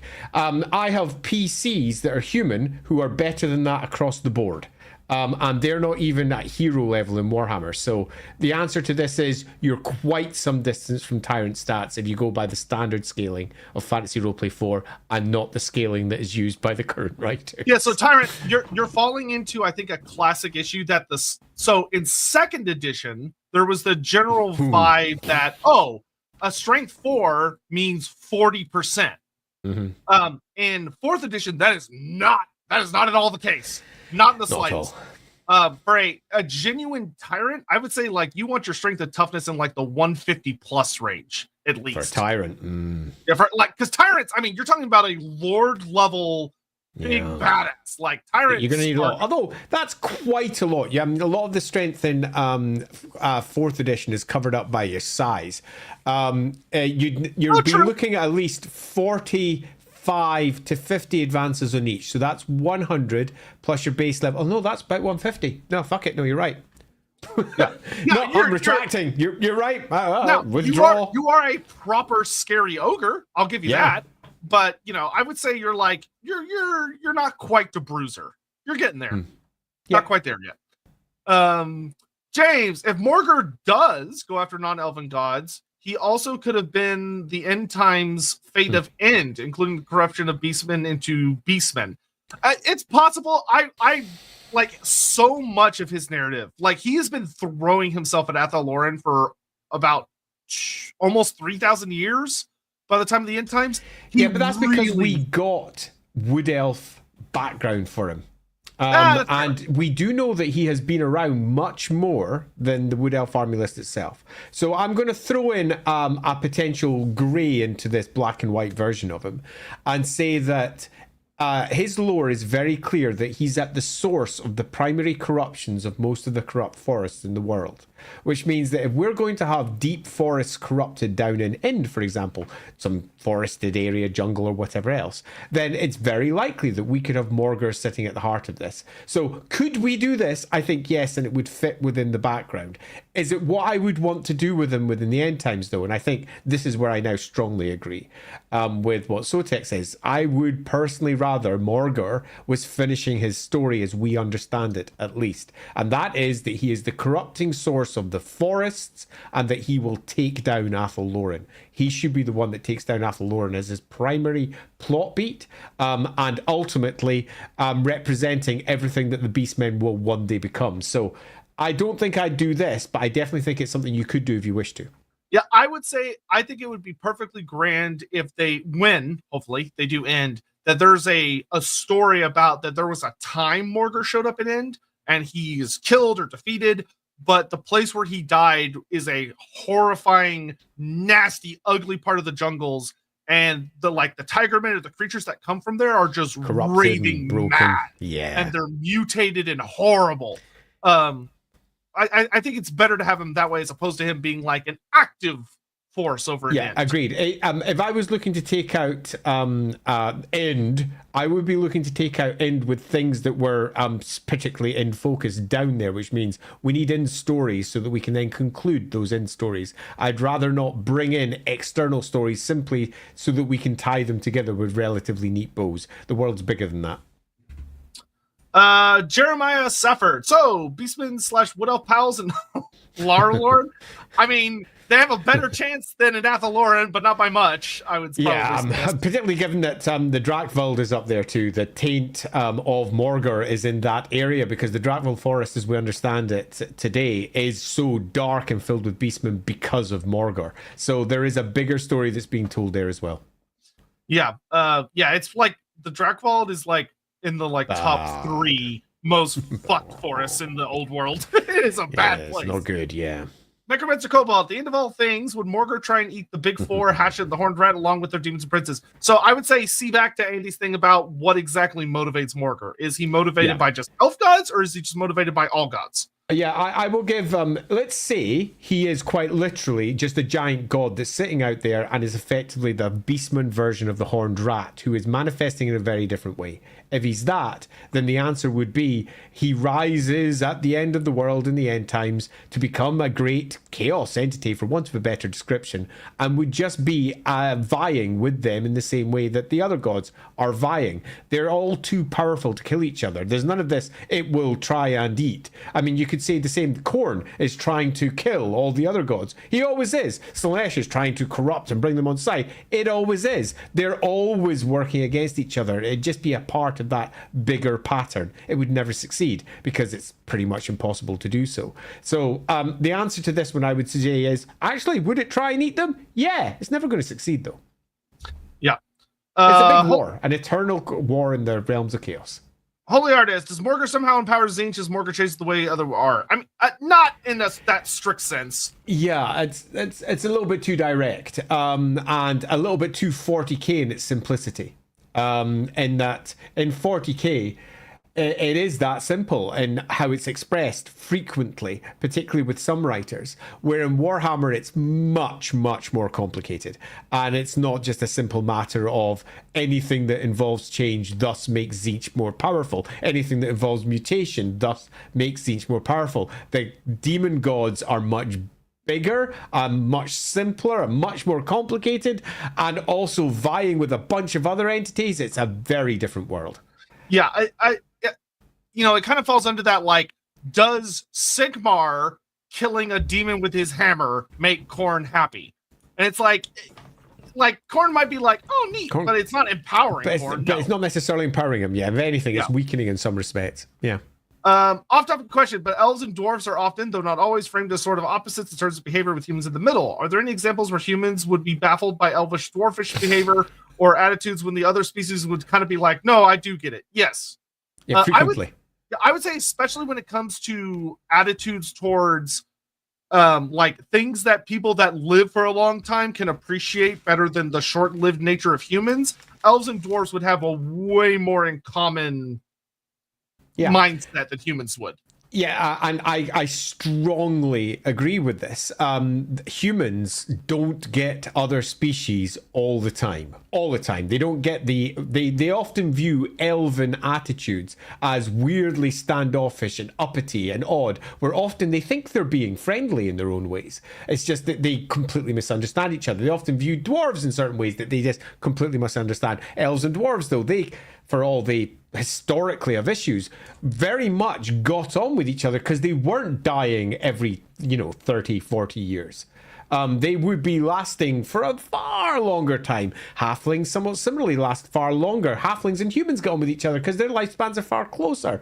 Dwarves and halflings are relatively close in lifespans, but dwarves and elves are the next step. There's going to be lots of different attitudes that come from their lifespans, their surroundings, their cultures, and humans are just one facet of a far whole. I wouldn't agree that they are seen to sit in the middle. I would suggest in Warhammer they are just there, and the other one's there, and the other one's there, and they all sit in their own islands, and sometimes there's overlap, and sometimes there isn't. It's a giant Venn diagram, rather than necessarily sitting in the middle between one thing and another. Yeah, and another thing, just for like your roleplay ideas or whatever, is that dwarves and elves have a much more keen and proper understanding for one another of how they have fallen, how the world has degraded, how things are not as good as they used to be. Humans are hilariously short-sighted and only have their own frame of reference and would be like, no, things are getting better. Like, we're advancing all this stuff. Like, humans would not appreciate the rising of chaos and all this other stuff like the dwarves and elves do. Dwarves and elves have so much more experience. And they remember things a lot better than humans. Yeah, you tend to find that with elves and, say, humans, what often happens is something like this. We are right, we know everything. No, you don't. We know better than you, say the humans. No, we are right, we know everything. No, you don't. And this goes on for a few months until eventually goes, the elves, the humans figure it out for themselves and go, oh, wait a minute, the elves are right. And by the time they're saying that, they die. And the next generation comes along and says, oh, no, you're wrong. My parents told me that you were arrogant and were constantly saying you're right. Yes, but when he died, when he came around to it, he finally came around to our way of thinking. I doubt it. I understand things better than my parents. And it's a constant cycle of having to say the same shit again and again and again and again. You tell the dwarves once, they got it. No. Immediate difference between dwarves and humans. The humans just don't get other species in a variety of ways. Baron von Bastard, don't know if this is already answered. How would Norska react to Morghur if he somehow ended up there? I mean, the beastmen of Norska would, actual Norskans, they would probably face off with them. A lot of fight time. Yeah, he's a awful. Norska is a rough place, and a force like Morghur would be something to throw yourself against for the glory of the gods. Yada yada. I mean, killing Morghur there would be glory in that. I mean, Norska is a huge place with many different cultures, and each one of those cultures are going to react differently. Some of those that are particularly chaos aligned will see him as a challenge. Others that are not will see him as a threat that needs to be stopped. Others will just simply be appalled by everything it represents. Piss off. It's a creature of pure change that causes beastmen to go wild around it. It's really dangerous. Most will want nothing to do with it at all. But again, different cultures will react differently. But a simple answer to this is to simplify Norska, which I prefer not to do. Yeah, honestly, funny enough, Norska would probably be one of the best suited human races to deal with Morghur because they're able to become nomadic on such short notice. Dynaman started this bass already, but what if Morghur is about the Great Maw? Yeah, we already answered that, and the answer is he falls in, dies, and gets reborn somewhere else. And gets reborn. Totally. Ricky Chapman, how many ogres die trying to eat Morghur? Probably a lot. But I Yeah. wouldn't put it past them eventually getting him. Yeah, it wouldn't surprise me if we were doing a full version of everything Morghur had done in its life, right from the beginning, right through to the end. I would suggest that Morghur and the ogres have met more than once, and that ogres, being relatively resistant to mutation in a way that other species aren't, could definitely get close and have the stats to take it out. A really tough ogre will kill it. They will kill it. Yeah. And they're better placed to kill it than, say, for example, your average human. No chance at all, almost. So I think that probably one of them have fallen. It wouldn't surprise me if some of the awful, horrible, terrible situation that the ogres are dealing with in their part of the world isn't to some degree influenced by Morghur. It wouldn't surprise me. It doesn't mean it has to be the case, because there's more than enough with giant warpstone comets to justify almost everything there, but I see no reason why you couldn't build that into its background. I probably would. Yep. All right, so that takes us to the old world. And I'll give a very brief, just kind of AOS, I do think handled Morghur really well. I actually genuinely adored Morghur in Age of Sigmar, as he's a god. It is revealed he is a full-on god, period. And he is the god of the Beastmen. He's up there with for the Beastmen. He's one of their factions. The sub factions being the Shadowgave was his faction. They're all about chaos spawn, all the stuff. And the only big Beastman special character, who sadly didn't get a mini, but was representing a lot of the major stories until they just randomly decided to kick the Beast of Chaos out of AOS and back to fantasy, was about Morghur's Prophet. And the old world seems to have gone, oh, we have a Morghur Prophet character who maybe has had a mini in the works for a little bit. Let's just move him to the old world. It wouldn't surprise me if that was the case. Which leads us to Kralma. So Kralma is known as the Prophet of Ruin. And the thing that's interesting about him is he has a very cyclical relationship with Morghur, which I actually really love, which is that Morghur gave a prophecy that there would be a blind beastman born who would bear essentially his favor, and would need to be brought before him. And Kralma is born, and he meets Morghur. He encounters Morghur, and Morghur, you see this actually in the prologue of the Guardians of the Forest book. Morghur represents a very fascinating cultural aspect of the Beastmen, in that when he's alive, he tends to hang out in particular places when he's not running around. And wherever he hangs out becomes known as the Skull Cave, because the cave that he'll hang out in a little dark cave, which dens a lot of his senses to the world. And it said the cave is constantly shifting and moving, where like the walls run like wax and the ground moves like mud, even though it's supposed to be just hard stone. And Morghur sits there with his staff just drawing weird shapes in the ground beneath them, and they move and intricate with each other, and the walls show images of the end times and horrors beyond comprehension, whatever. And the Beastmen will go into the cave and try and endure. It's a trial where they walk in and they're just faced with Morghur's aura of change, and most of them will degenerate into chaos spawn. They will not have what it takes to survive in his presence, and they break down, turn into horrible monstrosities. But the truly gifted, those either favored by the gods or with enough will or tenacity or what have it, will endure and will likely gain some mutations that show that they're favored by the gods. Like the story, it talks about the beastman that survives, his skin like turns to like hard metal scales, and he gets all these other mutations, and he kills the other guy that's in there with him, and then he takes the other guy that turned to a chaos spawn and takes it back with him to use as a monster for a later on chapter. So Morghur is sort of this very much like a god, where you go before him to see if you survive his attention, survive his gifts. And if you do, great. And Kralma is one of these individuals where he meets Morghur and survives. And what's interesting is that Kralma goes off to do his own stuff, but he ends up not being present at the Battle of Arden, and Morghur is killed. But Morghur seems to have known this was going to happen, which makes sense. He's in the ether. His sense of time is very all over the place. And Kralma, the moment it says that Morghur dies, Kralma's struck with a vision. and he immediately sees a vision of Morghur dying, but he also sees a vision of Morghur immediately being reborn somewhere else. And Kralma is now obsessed and on the warpath to find the infant Morghur before anyone else does and protect him so that he could be raised. And the thing that I love is this means Morghur has been reborn in like 2276, which gives him just enough time to grow up and be an adult for 2300 when shit hits the fan. Yep.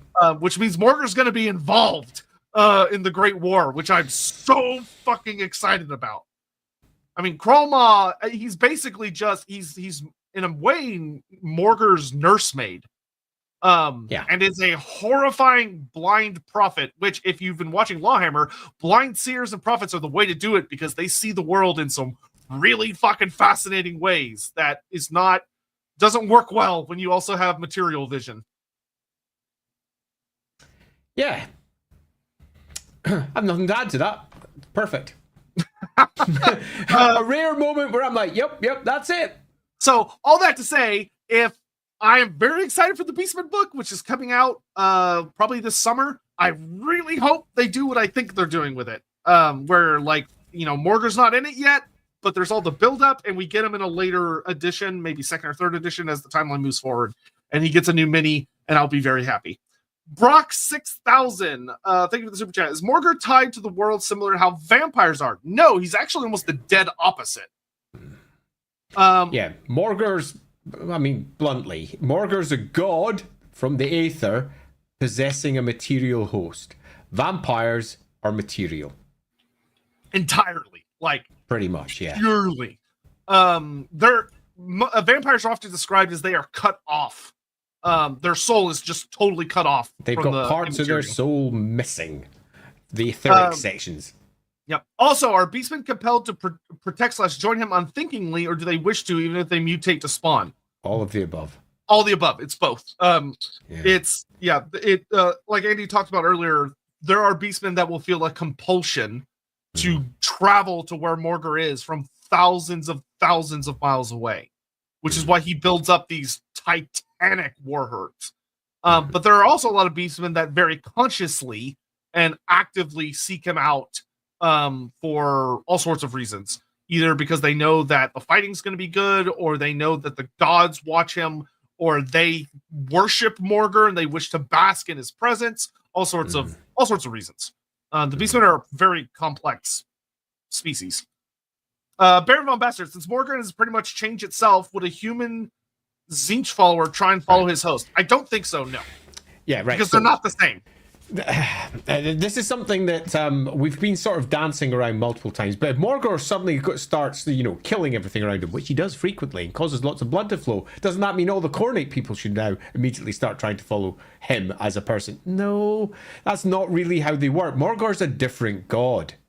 It's just different. The Morghur is not Tzeentch. Now, he is of the aether, which means that he shakes the world wherever he goes. A god is doing something that the god shouldn't be doing, and reality itself is breaking around him. This isn't of Tzeentch. Tzeentch would also do this, but then any god, without the necessary control in place or following the rules, would do the same thing.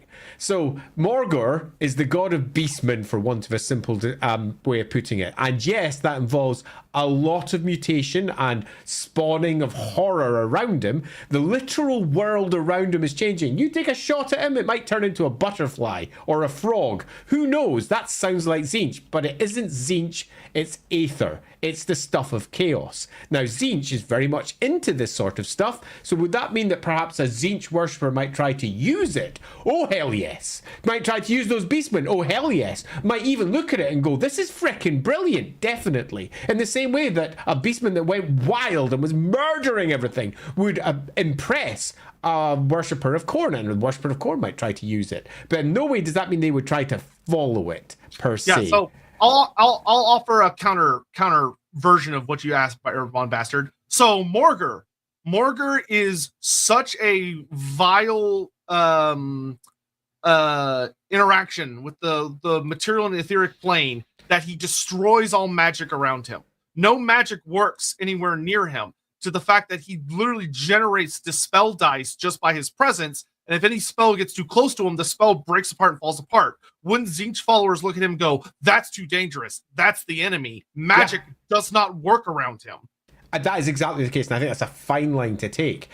This is not Tzeentch. This is something really quite different. Mutation, for example, is all of the Chaos Gods, not just Tzeentch. Mutation is a core component of all the Chaos Gods, including Morghur. Yeah, because in similar phrase, Nurgle mutates his followers. Well, doesn't that mean a Tzeentch follower would try and follow Nurgle? Like you're simplifying it. There are too much there, yeah. Threads. Hopefully that helps. Yeah, Donoman, do you think Morghur has eaten any of the minor ancestor gods or dragon children of Cathay? I doubt it. It's not impossible, but I doubt it. So, Dynaman, I suggest that you go catch the earlier parts of the stream. So when we finish, go back and watch the discussion concerning the ancestor gods, because we sort of delved into that a little bit there, and the chance of that being the case, I would suggest, is very low.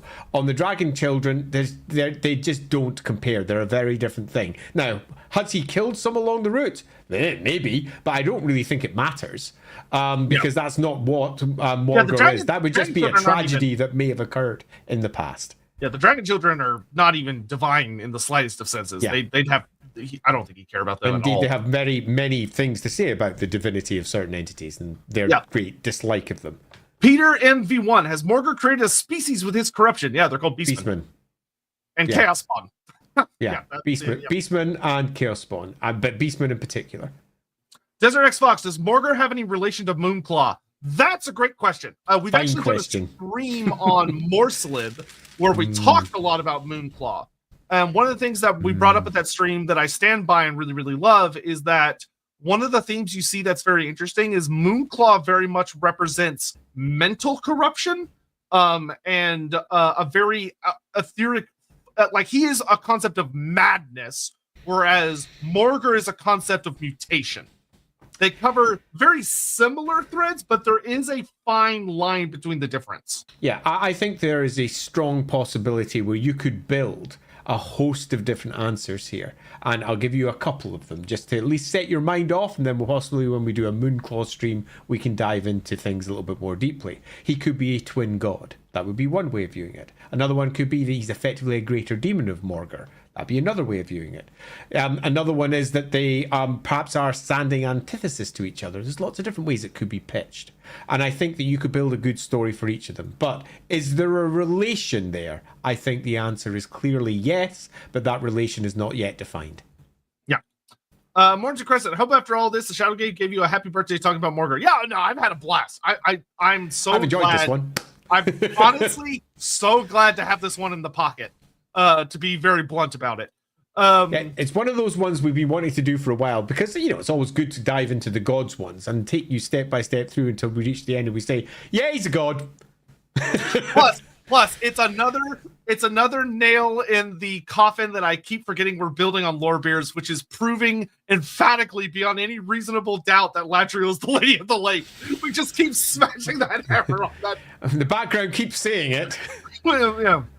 Fucking end times. Chris, happy birthday. So thank you. How do the Beastmen herds of Athel differ from that of other places culturally / socially due to the magical nature and dangers of Athel? Is there any info on this? So, okay. That's actually a really interesting question. I'll say this. There are mentions of the Beastmen so the Beastmen did not get an 8th edition book, so they didn't get a lot of the cool expansion that we would have loved to see there. And a lot of the stuff about the Beastmen in 7th edition especially was almost pigeonholed on the Empire, and not really anything outside of it. Morghur doesn't play a huge role in the 7th edition Beastman book compared to the 6th edition book, where he's a pretty fucking big deal.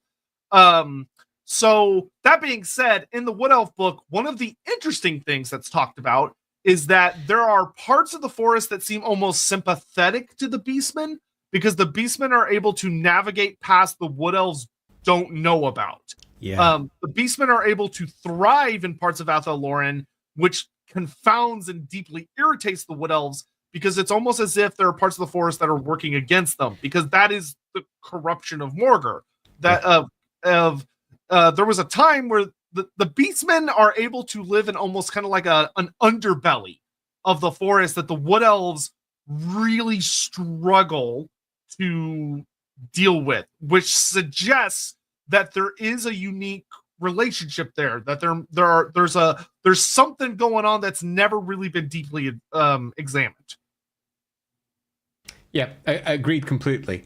The Beastmen exist within Lorebeards, and I don't think they are necessarily culturally that much different to the Beastmen that you get in other places, because the Beastmen are often living in the most corrupt forests and similar in each part of not just the old world, but the Warhammer world as a whole. That being the case, I would suggest that they have a strong cultural link to each other, and that is ultimately sourced in where they came from. Much like the Skaven all have a cultural link to each other, regardless of what clan they are. And the Skaven link is the Horned Rat. The Beastman link is Morghur. Yeah, what I will say, though, is if you wanted to run with a crazy idea, what I would not be asking what's really different about the cultural and social nature of the Beastmen and Lorebeards. I would be asking what is helping the Beastmen stay hidden in Lorebeards. Yeah, I mean, imagine like a hag tree forest spirit. Yeah, I mean, you one of the things for all I just said that there's going to be a cultural link running all the way through. Look at the Skaven. They are completely different as we move clan by clan by clan by clan. And that's going to be the case with our Beastmen from different parts of the world as well, even though they are tied together through their link through Morghur, through the link through the Horned Rat, if we're talking on the Skaven side. We are going to have our equivalent to Clan Eshin, our equivalent to Clan Pestilence, our equivalent to all of these different groups for different parts of the world. And they're going to be different. And that's cool. At the moment, the Beastmen are almost a monolith. They've been given an army list and they've never been given individual cultures. And the only Beastmen we really have any detail for are old world Beastmen. That's it. And they've never really been sat down and expanded. And I think one day that will occur.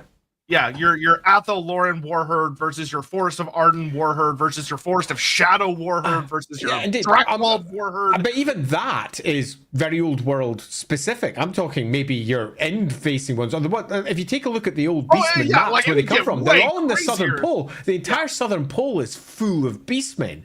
They're clearly going to be completely different to what comes up in the north. And it would be really lovely to have a little bit of an insight into that. Yeah, hopefully they've been doing a really good they've been doing a fairly okay job with the sub-factions in the Arcane Journals. We get 2 sub-factions per book. The Beastmen, it's going to be the first time we've seen sub-factions for fantasy. A sub-faction at all. So it's going to be really interesting to see what they go with. Baron von Bastard, have any of the other Beastmen Legendary Lords interacted with Morghur? Yes. I think all. Yeah, it's heavily implied that all of them have. The only one that might not have would have been Kazrak, maybe, because he's relatively young in like the grand scheme of things. But Malagor 100% has. Goros Warhoof is implied to have. Tarex, we don't really know when Tarex pops up. He just kind of like runs around. Plus Minotaur, so yeah, so like but Moonclaw, maybe. Moonclaw's also a relatively recent arrival, but and Morghur's, I would say Malagor would be a definite. Goros Warhoof would be a definite. Slug Tongue, much like we did with the other one, Baron. I'm gonna pose this question differently, much like Sotek did with your last one. I'm instead going to say, how many of the Chaos Champion characters have dealt with the Chaos Gods? That's there you go. That's a better way to put it. You know, that's basically it. Yeah, so probably all of them. Yeah. Holy Artist, even if it's oblique and at a distance and without any real awareness, to a degree, all of them. Holy Artist, but what if Morghur eats all the elven gods and goes on an eating frenzy of the other divines? Well, that would be an interesting what if, now wouldn't it? Yeah, and it would. Plus, I think that's actually what we discussed too earlier, which is it would just ascend as one of the great powers in the Aether, and it would be an eternal war with all the others in the same way that the Chaos Gods constantly are. I don't think that this is an especially unlikely outcome. My biggest issue would be that hasn't happened in, say, Age of Sigmar, where you feel that very much should have. Yeah, well, in AOS, he is a versus power. He's not friendly with the 4. He's an opponent to the 4. And you know, raising the Horned Rat over the Beastman just shows the preference Games Workshop have for the Skaven. Yeah, Holy Artist. Quite. Well, no, so we already did that. Thank you very much. Lord Sarthanius, happy birthday, Sotek. Thank you. Grail Knights exist. Morghur. Snacks. Well, I mean, you say that. Grail Knights are hell of good design to kill Morghur. Like, they I think so. Perfect for killing Morghur. Ladriel chose very smartly with Grail Knights. Oh, chose or crafted. Crafted, yeah. She's you know, I mean, there's a Morghur. I need something to deal with that. It's time to create Captain America. Let's call him Captain Bretonia. Away you go. I would say it is not subtle nor a surprise that when Ladriel saw Morghur coming, she said, "Gilles, get over here." Yeah, totally. Donna Man, I just thought Throck completes his campaign for Total War and eats Ariel. Haha, I've done finished it. Wait, why do I listen here? Yeah, I actually thought about that when they released that storyline, because it's a very fun, crazy over the top storyline of Throck going after Ariel to eat her. There would be a very funny situation where that would just literally draw Morghur to him. Yeah, that I will never forget. It's a good one, Dynamano, because it's accurate. Yeah, that is actually very funny. Yeah, that would be a thing. But that brings us pretty much only a tiny bit over time to the end of today's stream. Okay, so I have a couple of loose things to say at the end. Number one, thank you all. Thank you. Yes. Happy birthday. In particular. Thank you very much. To the most scholarist of scholars and gentlemen, that is the Loremaster of Sotek. As to the subject he chose, I'm delighted that he did. We have taken you from viewing Morghur as just a Beastman special character, right at the beginning, maybe 300 years old, to going, wait a minute, no, he's older. He's a great spirit that apparently reincarnates again and again and again. What does this mean? Does this mean he's some sort of big spirit? Is he bigger than a greater demon even? And then as we progress through the lore and we go step by step through, it becomes clear that he's not just simply a greater demon. He's basically the Beastman god. He is the horned rat to the Beastman. And that is extraordinary because Games Workshop really forget that. Again and again and again in the Warhammer background. And no matter how much it may have sort of become a thing over in the Age of Sigmar side, in Warhammer, it kind of never did. We never had that moment in the end times where the equivalent of the Horned Rat does Horned Rat shit for Beastmen. The Beastmen are constantly sidelined, constantly pushed aside, almost minimized for all they got their own army lists. They're given a monoculture. They're given characters that they often push aside. They're not given a full army list for 8th edition. But nevertheless, all the seeds are very clearly sown. Morghur is a physical manifestation of the Beastman god. Likely the creator of the Beastman, likely an entity that predates the Cataclysm, or was one of the Chaos gods that initiated the starting point of the Cataclysm with the others. We have multiple examples of Chaos gods that died in the War of Heavens. We know this occurred, and 4 great powers rose out of that mess. Morghur is one of the ones that rose out of that mess also. Unlike Be'lakor, who was completely crushed by the Great Four, Tzeentch in particular, Morghur has got his own route out, or his own route of dealing with the material realm, and that is that he reincarnates within not his children, but apparently humanity, coming again and again, which speaks to a much bigger relationship between chaos and humanity as a whole. Morghur and humanity. Morghur changed humanity into something else. The same is the case for the Skaven. They came from a mixture of other species, but Morghur's directly tied and is birthed through them. And that's a fun story.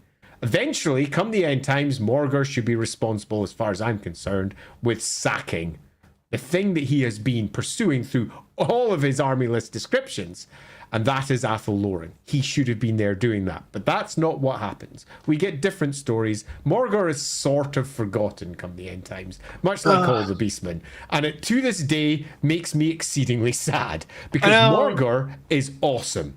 And I am exceedingly pleased that Sotek finally got it to be dragged out so that we can shine a little bit of light on a patch of darkness that Games Workshop, for the Warhammer world in particular, often forgot. Because we have an entity as interesting, as powerful, and as horrific as the Horned Rat is for the Skaven. But this is for the Beastmen. And the Beastmen are often just said to be, oh, they follow Chaos, or Chaos Undivided, or the Great Beast, or something.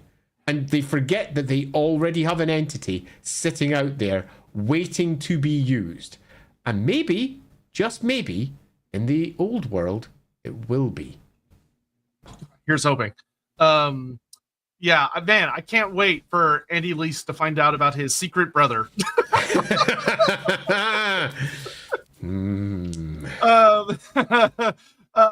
the Callers of Corn work against Morghur's special aura type thing? As in the game, the Caller works, makes magic and magical effects null and void.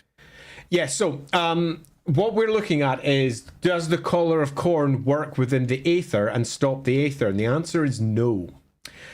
So the answer for the material realm equivalent of the Collar of Corn would be maybe. So some writers would view it and immediately say, yes, this will work. And some would say no. And we, as readers, might go, well, that conflicts. But I don't think it does. I think the answer for this will always be maybe. Sometimes it will, and sometimes it won't. Some might get through, and some will not. It's not as simple as yes and no, I think, in this instance. Yeah, I would agree 100% with that, actually.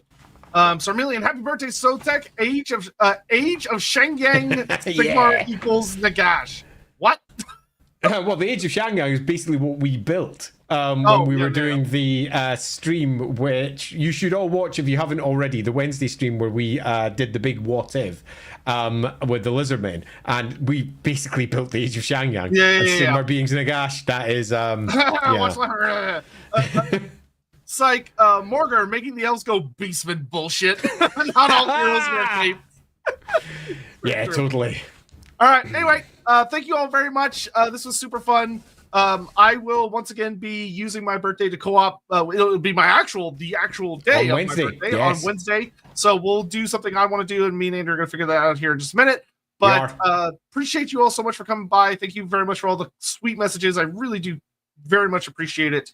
I'm really happy to have Morghur in the completed section, which is so terrifyingly tiny compared to the to-do section. But we're making progress. And now we're at the end. I'll turn my headphones right way around because I no longer need to worry about this stupid thing. All right. Thank you all so much for watching. We'll see you guys on Wednesday, and it'll be here on my stream, and then Sunday will be over on Andy's, and we'll talk to y'all then. Thanks for watching. Know what we're doing on Sunday. We'll decide. Yeah, we'll figure it out. All right. See you all very soon. Bye-bye.